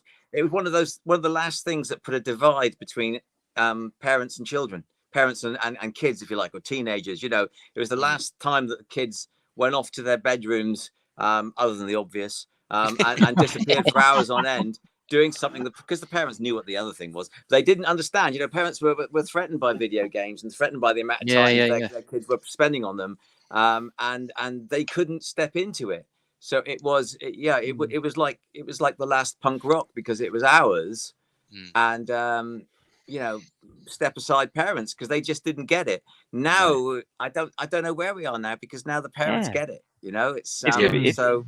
I think with like the first generation of parents, they're going to encourage our kids to play games as opposed to discourage it. And like, you get generation people like, oh, I read this book as a kid, I want my kid to read it, or I watched this film as a kid, I want my kids to read it. Now we're going, I played this game as a kid, I want my kids to play it. Yeah. And that's the first time that's ever really happened. Isn't it soul destroying though when they do play it and they go, "What the fuck?" I think we're the generation. Like my dad would never play a video game ever, or he would play it for about a minute and be, "Oh, I can't do this." Whereas I think we're more of a generation. Like, I'll sit down with my 7-year-old daughter and play games with her. So I think that's a difference to our generation to the previous. We all grew up with video games, whereas my dad obviously didn't because it was before his time. So I think that's a big difference nowadays. Definitely. I think I was quite lucky actually, because I mean, when I was a small boy, when I met Dave and Rick all those many moons ago, my brother and my dad was so hardcore into like computers and gaming. I had a really, sorry, I just saw that message as well. I was really lucky that I was surrounded by parents that were kind of encouraging gaming and obviously were playing games with me as well. But yeah, I totally agree. I mean, the amount of times I used to go around people's houses and it'd just be like, "Oh, you're sitting on that bloody game thing, what are you doing there? You rot your brain." And it's like, well, actually now parents are encouraging their sons or daughters to go and buy this really expensive PC rig because they once saw a kid win $1 million in a Fortnite tournament. Buy me a house. So, I'm very similar, but in the fact that my dad was what got me into it. And in fact, my entire career is thanks to my dad, because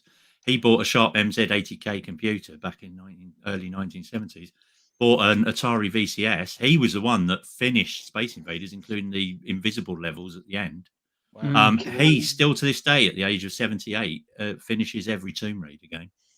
Wow. So he religiously plays Neverwinter online. So he's a proper hardcore gamer. But before all of that, he was also in a band in the 1960s, in a sort of like proper left wing band, and then got into the record business. So it kind of services Dave's analogy, which is he was in the music business trying to change trends, saw video games as the next big thing, saw that video games were kind of like the sort of like the different thing for young people to do, and followed that path, and taught me that was the way to go. And there are times I've cursed him for it. Genuinely, when I'm sat there after Games Master and the BBC are finished, and I'm sitting on the reception desk of Homerton Hospital, going, "There are no jobs in video games journalism anymore." My God, I was sat there thinking, "What the hell am I going to do next?" Because as we were saying, the end of the 90s came. Suddenly, the 2000s came, and games magazines, unless you worked for Future, you were buggered. Is that not true, Dave? Yeah, absolutely. Absolutely. Yeah. I started my own publishing company in '99 called Predator, and I absolutely avoided gaming. Despite that having been my whole life, I launched a movie magazine because I could see there was no point to it. You could see the end was nigh, and you had to move with. The irony, I got back into journalism by joining Future on a home cinema magazine instead. And the funniest part about that is years and years and years and years beforehand, when I worked for EMAP on PC Review, Future tried to poach me, and I actually said, "I will never work for you." Chris Anderson, who of course set up TED Talks, I said, "Come and work for Future." I said, "No, absolutely will never happen." And eventually I joined Future, and one of the people was still there from the old days, and he went, "Told you." Wow, that's amazing. Resistance is futile. Yeah. It's mad. The way we consume media now, it's evolved and changed so much that we used to just watch whatever was on TV and we were being told what to watch, and now we seek it out. And there's so much content available on platforms like YouTube and Twitch and Netflix and things like that. And like you seek out what you want to watch. You're not stuck now to be like, "Oh, what's on TV at a good time slot?" Like time slots on TV now, don't really mean anything near as much as I used to. Getting good time slot on a I TV think show I because we miss seek out what we want to see. I miss it though, you know. I don't. Yeah. I don't like all this. It's all too readily available. It's another analogy. I was thinking this the other night. I sat and watched season 2 of The Witcher. Love it, good show. Oh, you've seen it? But they give you, you wait 3 years for season 2 to come out, and they give you the whole of season 2 to watch in one go. So you binge watch it because that's your nature, and it's over. And now you got to wait years and years for the. But what I mean is, it used to be more exciting when the TV shows were drip fed to you, and you had to wait for the next week to get the next show. You know what I mean? It made everything more exciting, and it was the same with video gaming when it was a little bit more bottlenecked, and you had to wait for the information to drip out from work in progress to preview to news story to review. There was more of a build up. It was more exciting. Now you can't. You get everything whenever you want it. You can see it running, and it's leaked. Kind of like, and I work online, so I know a lot about that. And I can't avoid like dating it. A stripper. Yeah, you've seen everything by the time you get it home. You know, it's fun. Well, do you remember the first few seasons of Lost were like 20 episodes? And we had one a week, and that was so slow. But you would look forward to it. You're like, oh, the polar bear. What's going to happen next? And it would just go on and on and on. And then it ended, and you went, "Oh God, that was rubbish." It's my life. I gave up with it. I gave up. Lost wasn't that great a show, but the last 5 minutes of every episode were amazing. Yeah, it makes you want to watch the next one. Like the whole show itself wasn't that great, but the last 5 minutes of every episode. I think there still is a place for event television. Yeah. Yes. On a simple form, Strictly Come Dancing, whether you like it or not, it's event television. People look forward to it, and it happens, not necessarily live, but it happens at a certain time every week. And I thought, and I think that's where Games Master stood, because it was an event show. It's not something you would binge through. It was something that you looked forward to, and it would be hyped, and you go, who's going to be on it next week? Who's going to be on? Who's going to be doing the challenge? Yeah. And there's something about the new Games Master being on YouTube first and E4 second that I mean, I liked the new series, but I thought the YouTube first, E4 second was the wrong way round. Because I thought it is a television show. It is an event television show. And it would be nice to have had it on TV first. It felt cheaper going that way round because I thought it ended with a dichotomy because it was trying then to appeal to the YouTube audience. Yeah. A lot. Definitely. With its guests. Definitely. Yeah. And the guests were all like all the Twitches. I mean, if I was to, there were so many things I did like about it, but if I was to make any constructive criticism of it at the moment, it would be that they needed to have guests that certainly if I was producing it, I would have had 90s guests. Yes. As the celebrity guests. I would have said, there's the bridge over point. I would have had Timmy Mallet on as a guest. I would have had all these 90s silly icons as the guests. I'd have quite liked celebrity 90 games. Games from the 90s as well. I would have minded like a game from back in the day. Just one little bit in the show. But anyway, but by trying to appeal so heavily to the YouTube audience, it meant that the TV show, which was put on at 10 o'clock at night, didn't have its audience because on a Wednesday, the kids they were aiming at with certain aspects wouldn't be watching at 10 o'clock on E4 on a Wednesday night. So they were hoping to catch them only on YouTube and then the people like us on a Wednesday night. And yet they didn't make an awful lot of the show for us. So while I think they paid it reverence, while I think they did a great job in trying to keep that Games Master spirit, I do think that I would have liked to have seen a little bit more for us, or maybe the other way around, have some influencers on it, some of the YouTube crowd on it, not all. Yeah, that would have been my point. Valid point. Yeah. There's nothing wrong with going with some of the more modern stuff to kind of, like you say, appeal to a new generation, because you generally reboot something because you want a newer generation to experience something which already has a name, but maybe they haven't quite gotten the original. Some reboots work, some don't. It's and I really hope they get a second series. And I know that this was a pilot series anyway, so it was just to put it out there and give it a test. And there will be a lot of things changed by the time they come to a second. Yeah, you would think so. It got a pretty good. It got a pretty positive feedback, didn't it? Overall, Yeah. I think people went out expecting to hate it and waiting to slag it off, and I think were surprised and came back and quite liked it. I mean, I watched 20 minutes of it and turned it off. I never watched it again. But I mean, it just wasn't for me. But I mean, the overall feeling that I got from the internet, from reviews in general, were that people enjoyed it. Were pleasantly surprised by it. I'll tell you what they got right: the aesthetic. It looked like Games Master, really did, including all the sort of like really naff 16-bit style graphics. You know, and that was done originally on purpose. Probably Dave will tell us it was probably done originally because of budget.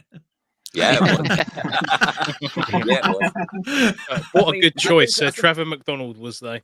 Yeah. What a great That was great. Amazing. Amazing.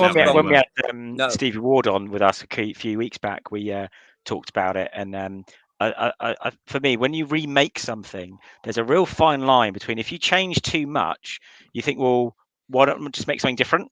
Like you've changed it so much, why don't you just make something new and call it something else? And if you keep it the same, it's like, well, why'd you bother redoing it? Because it's the same, you haven't changed enough. And you've got a bit somewhere in the middle, you've got to change a little bit, but not too much, and kind of capture that a bit. And I think with the remake of Games Master, I think they did a good balance for me. That's just my take on it. But I think they did do a good little, they tiptoed down the line a bit. Dave, were you shaking your head at Sir Trevor McDonald as Games Master? Yeah. I thought it was a terrible choice. Who would you have? Because it was a safe choice. It was a picture fit. It was a picture fit choice. Who is most like Patrick's more that we can make the Games Master? Trevor McDonald. Who is most like Rob that like Dom we can make the main presenter? Rob. Do you know what I mean? It was like a Scottish main presenter, a posh intellectual Games Master. It was like all they needed was someone to say cock jokes, and they would have. You didn't get that in the new one.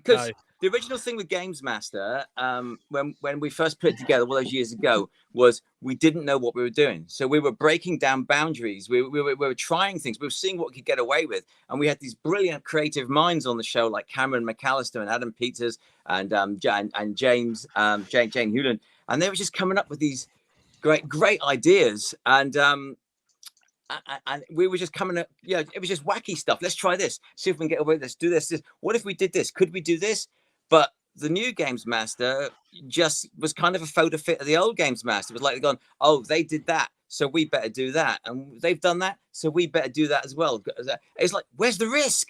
Yeah, but I felt personally, Dave, 2021. Where's the 2021 in this show? It's just personally, I felt that was the right way to go for now, because they were trying to pay reverence to the old show. If they'd have completely changed it, we'd be sitting here now going, "Oh, I didn't like it. They completely changed it." And I think I appreciate that there was an edginess and there was something quite different about the original. But if you're going to revive something, you need to pay enough homage to the original to then be able to take it in your own direction afterwards. That's what I feel. And I think if they'd have got, the original plan, because I was originally the consultant at Future when we were going to revive it the first time around, which was 2010, something like that. It was, and my original theory, what we were proposing, and Steve Carsey came in on the project as well, who obviously was one of the originals with you, Dave. And my original plan was that Dominic would actually be the Games. And that Dominic's face. That was my idea. That was my idea all along as well. A kind of a Doctor Who catharsis. Like, here's the new. That's genuinely what I've thought. Who's there? And you could have twisted it the other way around, because then you would have had the edgy, narky Games Master, and you could have had a more posh, smooth presenter, rather than trying to have the posh, smooth Games Master and the edgy presenter again. You could have twisted it. You could have. Still would have felt like the original, but it would have had its own. I think you would have still needed. But Dominic didn't want to do it in the end. So really, did he not want to do it? He would have done it, but there was he lives in Canada now, so he would have had to film. But that would have been fine, because he could have done his bits through. That's what I said. That's what I said at the time, and it didn't work out. But anyway, it didn't work out anyway, because Future turned around and said, "Nah." They saw how much it would have cost to make one episode. Right? Yeah, fair enough. Cheap. Not cheap. Yeah, I I think think that that last would series work. of games, the reason why Games Master didn't come back for an 8th series is because it was commissioned for an 8th series, but Channel 4 wanted to pay half the amount of money for it. Wow. And so we just also, well, I didn't say no. It wasn't my decision, but it was just decided that if you can't make it as good as the previous series, don't bother. I heard that. I heard after I left in '96, Channel 4 cut the budget by half. I heard that. Yeah. They said without Dave Perry, we're not doing it. Absolutely. It was the bandanas. It was all the bandana budget. Yeah.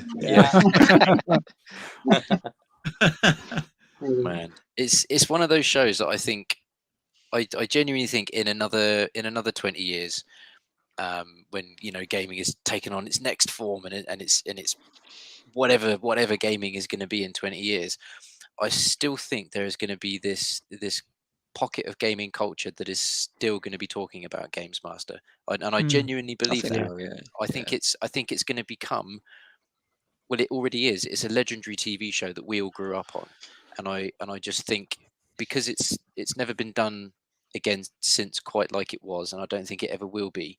I do think it is one of those shows that for the people that are into gaming, and especially British culture gaming anyway, because it is inherently British. It's not American. It's not anything else. I do think people translate will... very well. No, when we wouldn't. sold it abroad, it really didn't translate very well. No, and I can kind of see why. It's one of those things. It's like when I don't know if we've said this on the stream before, but there was when the Americans tried to do Red Dwarf, and they didn't get it. You didn't Same get with it. It Crowd. Yeah, It exactly. Crowd it was awful. The American version. And the In-Betweeners as well. The American In-Betweeners is just dreadful, it's embarrassing, not good.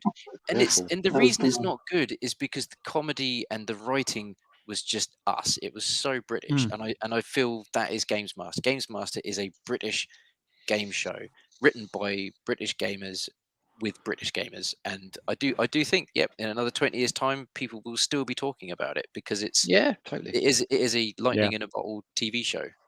And like lightning in a bottle movies, people forever talk about it, and people will always be going back to experience it. And I just hope that someone somewhere releases half decent quality copies of it, because the versions of it on YouTube are. I've actually got a DVD box set that someone did and remastered. They remastered every single show. Wow. From video record, basically from VHS recordings. Put them through some AI, and then chucked them all on DVD for me with a load of with a proper menu system and everything. Nice. So I've got a box set. That's somewhere. amazing. That's worth having, definitely. I can see why, because you kind of you make it through all the seasons, and your eyes sort of by about season 6 are like, oh my god, this YouTube quality is. It's more to bore my daughter on what I used to do. There you go. Look. I was that. I wasn't just a pirate. They don't care, though, do they?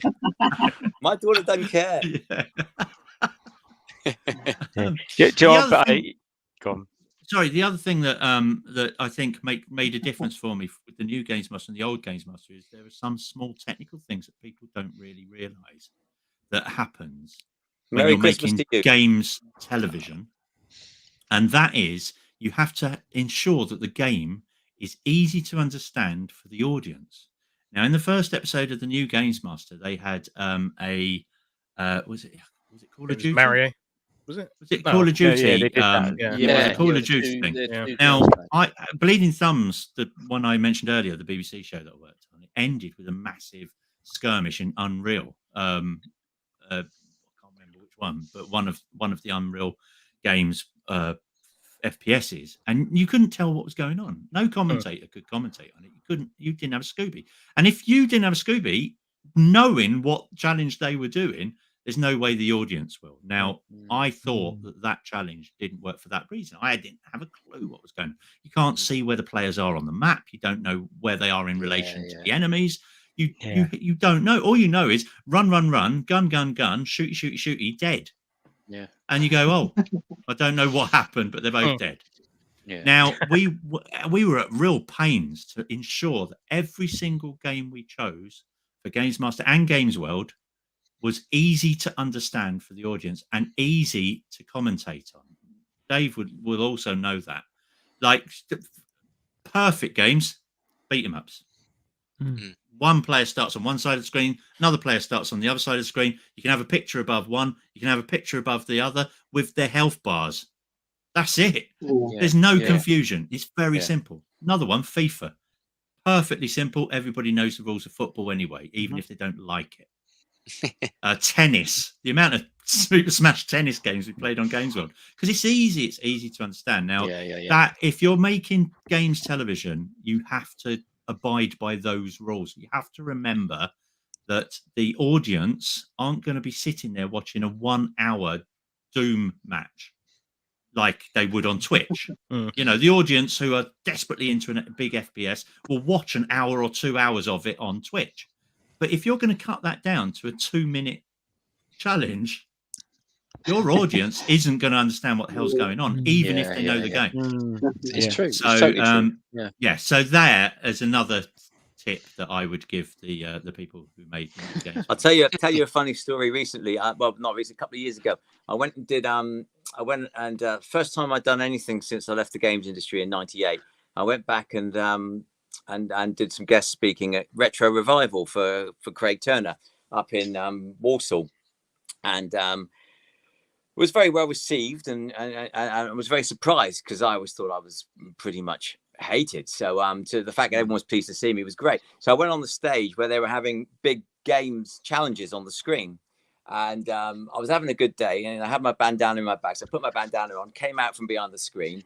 Crowd loved it, came over, started watching, and I did some commentating like I used to on Games Master. And like Rick says, beat 'em ups, nice and easy to commentate on when the TV company is controlling the situation. On this day, I had two people on screen. They both chose Ryu. The only difference between the Ryus was the color of his headband, and they jumped over each other about 3 or 4 times in the first few minutes. I had no idea. I ended up going, and a blue headband Ryu is beating red band. I had no idea who the players were and who they were controlling. It was just, it was a horrible moment. I was on stage, the ego was kicking, and I was like, this is going to be brilliant. It's going to be just like Games Master. 2 Ryus jumped over the top of each other. Had no idea who was winning. Oh, amazing! I've got a little anecdote about commentating on a thing. I was at Virgin Megastore during a big promotion thing that they were doing, and they were doing a games championships inside Virgin Megastore, and I was doing the commentary. Been paid quite well as well, it must be said. And it was a driving game, and they were going through a tunnel and hit the wall, and I said something about Princess Diana. And needless to say that Ant and Dec did it the following year. I thought it was going to be a gig for life. As it happened. Whoops. Wow. Yeah, that was it. It was like, thanks. They all had a rap party. I wasn't even invited. I mean, in those situations, you've just got to either commit or not, and commit. That was a commitment. I overcommitted. Yeah, read the room. What year would that have been in? It was the year.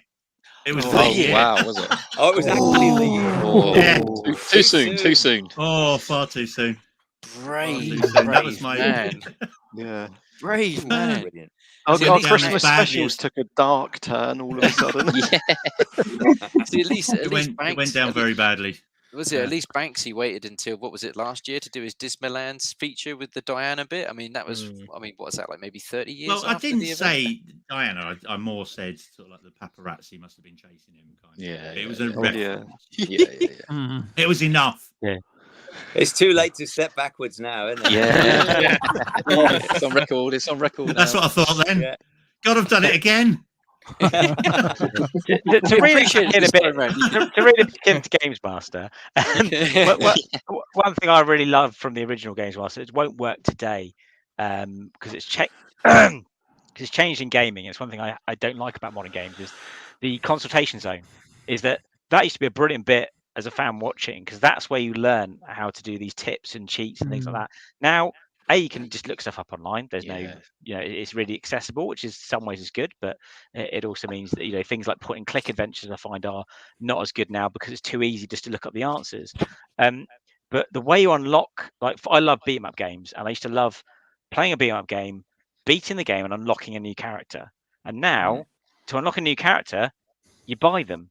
And I can just imagine like a modern day consultation. It's like, Games Master, I really want to get a new character on this game. It's like, well, what you do is you put your credit card details in and you get them. We just show you a QR code. Yeah. QR code. Phone this number now. Details in and you get them. And it's a shame that it's changed in that way. It's just not. It's not the same. That's probably my biggest peeve about modern gaming is buying characters in fighting games. I want to earn them through playing. Not in all through games. Unlocking it. In all games. Unfortunately, this is something once again I've said before in the past, but it's worth reiterating.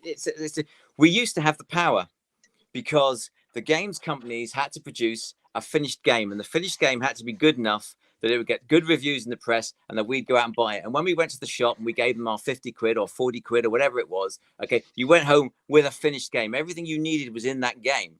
And you had the power. You owned that game. You didn't have to log into anything to play that game. That game was yours. And if they were going to make a sequel, they had to make a game just as good, if not better, to entice you back into the shop. The power was with the purchaser. Now they make half-finished games with only half the content sat in the game. You pay your 50, 60 quid. Quite often you don't even get a physical copy of the game to take home with you. You go and put in some code. It downloads. You wait for an hour and a half, 2 hours for it to download the game. A lot of your information that you've bought is saved on a site somewhere. And then to get further, to get the rest of the game, to get the new downloadable contents, the new lands, the new characters, the new armor, the new swords, you then have to pay them more money. You buy FIFA. You used to buy FIFA $39.99. You owned FIFA for a year. Now you pay what 40, 50 quid for a copy of FIFA. And then you buy the player packs, and then you have to buy this pack and that pack. I mean, a serious FIFA player is going to pay around 200 to 300 quid for a copy of FIFA at least when he buys it. At least if you walked into that shop and that shop said the guy in game turned around to you and said, "I want a copy of FIFA 2022, please." Yeah, that'd be £250, please. You tell him where to get off. Exactly. I think you touched on a very good point. The gamers. The gamers are still paying it. They just don't know they're paying it because they've handed over the power. Unfortunately. I think you've raised such a very good point. I remember when Street Fighter V came out, and I was so eager to go and buy it. And I'll never forget getting it, putting it in, and I went, "Where's the arcade mode?" And they never included it until a year later. And I was like, "How can you have a beat 'em up with no arcade mode?" I mean, Capcom, have a word with yourself. And then they were like, but again, Capcom are very clever because like Street Fighter 4 had 3 different revisions of it, if I remember rightly, to like make you re-buy it again because they've slightly adjusted characters and stuff like that. And it's like, as you said, if you bought Street Fighter 2 Turbo, that was it. It was done. It was a finished article. And the thing is games had a lot more worth back then. Like I've got a copy of NBA Jam sat in there that's $59.99 on it. But it's worth every penny because it's a finished game and it's brilliant and I can go back and replay it. But as you said, one thing that I thought was quite interesting in the games industry, unfortunately it was a bit of a car crash this year, was Konami decided to change their complete way of doing Pro Evolution Soccer or whatever they call it this year. Oh, God. And what the thing is as much as the launch was bad, what they tried to do is what I think is what should happen with all sports sims, which is that you download a free version with some of the updates. And if you want the additional, Ultimate Team equivalent or something like that, you then pay the additional fee on that. But every year you get a free update to that, and then you just buy the add-ons you want. That works. As much as the game is absolutely terrible, that ethos, bringing that into modern world, where you just have these free rolling updates that improve and you buy the things that you want, makes much more sense. Absolutely. Totally. Absolutely. You'll see that a hell of a lot more. I mean, MMORPGs have been doing that for quite a while. Yes. And Konami, bless them, they've tried it with the football game. It hasn't panned out purely because the game is so bugged and horrible. But the concept was all right. Yeah, no, it's a more mainstream version. Well, I don't know if you can call it more mainstream, but a more traditional variation on the tablet games, isn't it? Because you download a tablet game and you get the free game, and then you find out by the time you hit level 25 or something, you hit a brick wall. You can go no further until you start paying for an elite pass, or you start buying extra dragon eggs or things like that, you know. And that's, I remember talking to the other Dave Perry in America many years ago in the 90s, and he said to me, he said the new games models that are coming out will be giving the software away for free, you know. And then I remember at the time saying to him, that's nonsense, you know. What? How's anyone going to make any money doing that? But you know, in the 90s, they saw that as being the way forward. You know, they saw that coming. You know, you give people the core software, you then just make it really hard for them to progress unless they spend the money. But of course, games like FIFA, you know, you pay what the game used to cost anyway, and you still can't progress without spending the money. Not at the speed that they make it desirable to progress to. Yeah. I think the biggest one was probably Pokemon Go. I mean, I think I've maybe put £3 into that game, considering it's free, because I play it so infrequently. Normally, you go out for a dog walk, catch a fucking whatever it's called, and you go home. And I don't even watch the TV show. I just enjoy the games quite a lot. A poo at you, probably, if you're walking the dog. But I was so old school with those games that when Pokemon came out, I thought great idea, why not, great concept. And then they brought a dinosaur version out where you went out getting dinosaurs. Digimon, and I liked that because it was dinosaurs. So me and my daughter, we were into it. We're going out and we were going for the dog walks, like you said, and looking for dinosaurs. You know, there's a velociraptor over there or something, so you try and catch a dinosaur. It hadn't occurred to me that I was running up the minutes on my phone. It hadn't. I was in broadband land. It hadn't occurred to me that if I was out walking around, I only had so many minutes usage on my phone. Like using my phone so infrequently normally, and I got my first bill back, and I was like, "Shit, I hadn't thought of that." It caught me completely.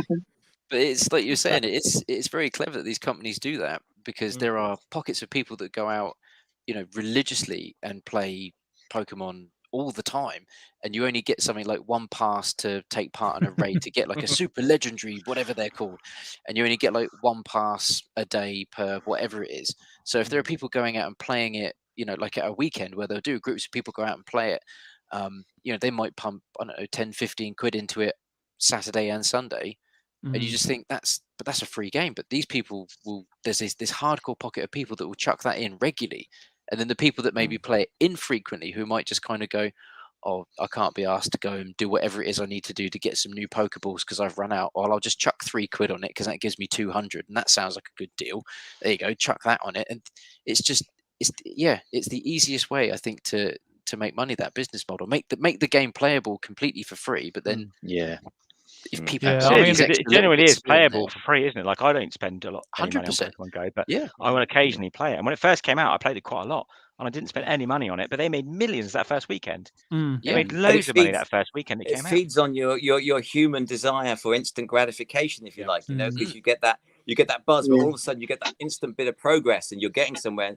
And then you find out those 200 Pokemon balls don't last you long at all. So you'll just buy a few more because you want to feel that way again, because you then get deflated when you have it. And you suddenly find it's like crack cocaine. You suddenly need it. You know what I mean? You didn't need it. It was just 1 or 2 hits. And now all of a sudden you can't do without it. And you're pumping money in. I'm not a fan of games as services. Really not. Although I must have spent at least £1,000 on WWE Supercard in the last 5 years. Over 5 years, because I'm in I run one of the top teams in it. Occasionally write about it, and I just adding it up in my head, I've probably spent a good £1,000 in 5 years. Easy. I mean, I spend like a tenner a month on Pogo, and that's just for like raid passes and stuff like that. When new stuff comes out, when new shinies come out, I'm a bit of a fiend for a shiny. But I know people who spend like £100-200 a month. Just like literally doing raid after raid after raid, trying to get like 100% and shiny. And the thing that hits you, the thing that hits me, once again, being old school, I like vinyl and I like CDs. You know, I don't have Spotify, I don't have Apple Music. I won't do it if I don't own it. I don't listen to it. And so I like to own something. It's that thought that you spend £200-300-400. If they shut the servers down, you don't own what you bought. You never own what you've bought. It's to quote Wolf of Wall Street. It's Fugazi. It's a floozy. It's woozy. It doesn't exist. They've got us paying money for things that don't exist. We're buying thin air. You're right. It's a marvelous economic trick they've pulled on us. And like I say, we had the power. We used to pay, and we used to own a physical you know, a physical quantity for our money. You know, now we're paying money and we're owning thin air. If we can't sell these things in a boot sale in 10 years' time. We spent £1,000. We can't sell it. We can sell maybe a password on the internet if we're lucky, if the servers don't shut you down and work it out. But you don't own anything, but you're pumping your money in. It's absolute madness. Yeah. I was just actually looking up at my collection, and I can't remember which game it is. There's one on the Switch that I bought physical, and I will never, ever, ever, but I couldn't actually believe taking the cellophane off and opening it to see a code to enter into the shop. I'm like, why would you go to the effort of making this for me to put in a code? It's like, you own it. I own a bit of plastic. Yeah. I mean, okay, I know Switch cards are small, but at least I would like that. I mean, even things like manuals seem to just be a myth at the moment. I miss a manual. I agree. I wonder. I'd love reading for a manual. Yeah. It As someone who used to write them, I don't miss them. I do not miss writing manuals, to tell you that much. I remember getting games like Dungeon Master and Draken and games like that on the early Amiga and everything. And I was a bit of a role-playing player back then. And before you'd buy the game, and before you even played the game, you'd read the manual, over and over, and try to memorize all the phrases that were in the game. I think it's something Ollie said a few times before in previous streams, that the experience of a game starts like from when you buy it and you have the case and the manual. And as a kid, I always remember being sat in the back of the car. My parents drove me home, and I'd be reading the manual. Yeah, look at the game, excited to play this game when I get home. And the experience of buying and owning a game starts when you're sat in the back of the parents' car, reading the manual, thinking like, "What's this game all about?" And that's part of the experience of buying and owning a game. And the smell of the manual. The smell of the manual. Yeah. And also going back to the physical owning of it, it felt like 40 quid's worth of stuff because the manual made it feel so heavy, didn't it? You had this little EA plastic box or something with that.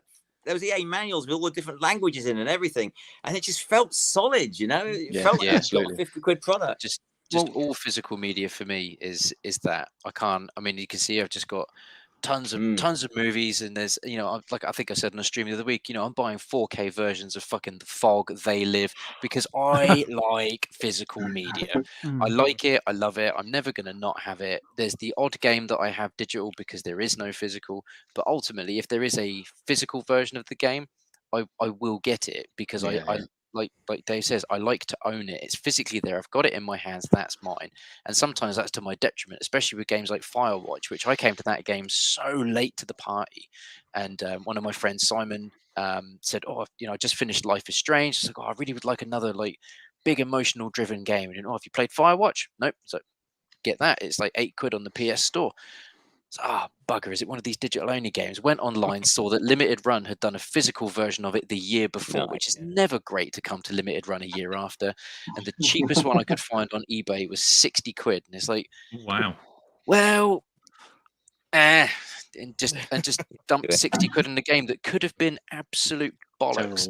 It transpires it's absolutely magnificent, and it is a fantastic game, and I highly recommend everyone go and drop fucking whatever the cost of the game is. I think on that note, Ollie, I'm just conscious we've been going for 3 hours now. Oh my god! Wow. One more.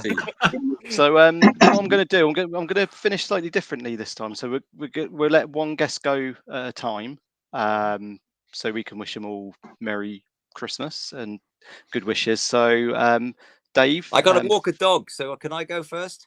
You can. Thank you very much for joining us again this evening and earlier in the year. It's been a real honour having you on twice now. Hopefully we'll get to catch up next year. And Merry You're welcome, Christmas. guys. Merry Christmas. Merry Christmas. See you later, guys. I'll give you a shout, Dave. Yes, do it. I'll be there. See you later, mate. Bye-bye. Yeah, beautiful. Bye. Take care, Dave. It is. Okay. Legend, amazing. And Rick as well, thank you so much for joining us tonight and earlier in the year. Again, like I said today, hopefully we'll get to catch up again next year. Love to have you on the stream again. Yeah, and Rick, love it. If you do get Me Machine Dean on, Dave Perry on your podcast, get the gentleman in the centre there as well, Richard Waller, get him on. Of course. He knows loads of stuff. And I know we discussed this before, but if you are extremely desperate, and I mean you've scraping the barrel, you're scraping the complete barrel, with a dog turd on the floor, then if you want to invite us on, we're glad to come. We're always available. I thought you were going to mention the Violet Blade reunion film again. Well, he's still working on it. I'm Still really working, desperate. Still being written, avidly working on it. A page a day, I think, is that's still being where he's written. at. That's still being written. Yeah, but yeah. If you are extremely desperate, then yeah, we're always available. And let me just check our diary. Yeah, we are available for the next 3 years. Excellent stuff, guys. Strong. Yeah, well, I'll catch up with all of you very soon. Yeah, thank you. Right. Merry Christmas. Have a great Christmas, everyone. Take care, Rick. You too, buddy. Take care. care. Merry Christmas, Rick. Merry Christmas. Oh, amazing. Right. So, Dean, thank you very much for joining us this evening again. I think it's the third time you've been on our channel. It's getting addictive, this, isn't it? Yeah, it is. yeah.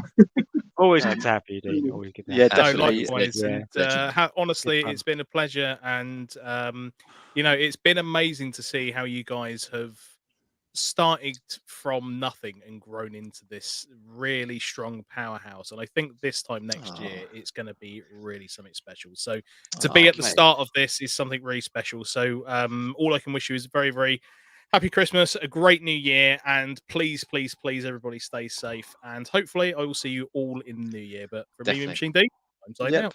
Take care, mate. Happy Christmas. Merry Christmas. Right. Right, now we'll try and leave, don't they? Right, anyway. Bye all. Take care, mate. See you later. And the cat has made an appearance. The cat has made. I don't think he quite knows what's going on. He's kind of been there next to me, and I've just tried to get him on so we could have a few seconds of fame, and he's not the slightest bit interested. Oh, bless him. So, and Richard, thank you very, very much for joining us again. I hope you have enjoyed listening to those stories with Dave Perry. Absolutely brilliant. Amazing. Absolutely and obviously, fantastic. Yeah, Waller's remasters. We are going to keep that up as well. Yeah, and I'll tell you what. Keep it going. I'll tell you what. I've been inspired. I have been absolutely inspired to. I'm actually going to start making videos. Yes. Of Waller's remasters. You need to. You need to. Yeah. I'm probably going to be really rubbish at it, but I'm going to do it. Do it, I'm mate. going to do it. We look And I'm going to forward start off. I think I'm going to start off with one game that is kind of quite current, but not current, if you know what I mean. Game series based on Dune, because those games need a bit of a revival, so to speak. Absolutely fantastic source material. Just need to. Let's say you got the film now, so it'd be stupid not to do good video the game as well. So we're all really look forward to that in the new year. And the other thing as well, it cost me £1.69 the other day, but I had to buy it. Usually I'm not great on digital, but sometimes you see a bargain, you just have to buy it. Amiga Classic Flashback. Yes. I absolutely had to have that. Brilliant. Yeah, that's so fantastic. I bought it for £1.69, and I've only played it for about 5 minutes, but it was worth it. It's such a good game. It's a brilliant game, that is. Brilliant. But yeah, Very so that's what I'm going to be up to. Thank you for having me on again. It was absolutely fantastic certainly to get to meet everyone else as well. And hope you all have a marvelous Christmas. Yeah, and you too. Merry Christmas. Take care. Thank you very much. Take care. Bye. Happy New Year. See you later, buddy. Merry Christmas. All right, well. Oh, wow. God, Wow. What a show. What a show. Unbelievable. What a show. Oh, we've got one more. Come on. Oh, Get it out! Thought we got rid of him. Boot him out. Get it out. Boot it. Oh, do you know, there was a little part of me that was genuinely hoping that was going to be Wagner. Just literally a live Wagner just appear and there you go. I think we need to play him out because I'm busting for the loot. Yeah, well, you and me both. Merry Christmas, everyone. What a show! I know Dawbs is Unbelievable. desperate for me, but I can't believe that. Desperate. Can you believe any of that? We've just pulled off something that's very special, I think. And we'll look back on this. And I'll roll back to what I said at the start. Thank you for you guys for organising a lot of this tonight.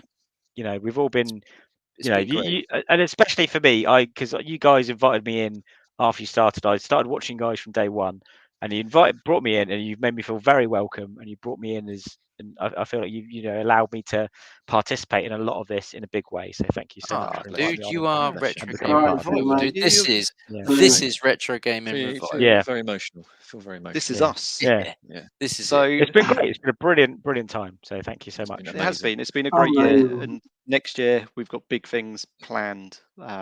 Don't forget the 12 days of Christmas are still rolling over the next 2 weeks. It's still going every day. And today's was very good because it was. Yeah, we come up with some very good game ideas. We did. So do check that out. We're going to end on Wagner. I think that's the only person to really play us out. Absolutely, it has to. But just on behalf of all of us, and I just want to thank every single person who's joined us this evening. 99% of the people who've joined us through the year. It's been a real honour to have you on. Thank you again to everyone. Merry Christmas. Stay safe, everyone. And Rob, good taste. Hopefully, still until tomorrow, 12 days of Christmas. Check it out. Until then, here's Wagner. Merry Christmas, everyone. Merry Christmas. I want to wish everyone a happy Christmas on behalf of Retro Gaming Revival, and thank you to all the amazing guests they had on. We wish you a Merry Christmas. We wish you a Merry Christmas. We wish you a Merry Christmas.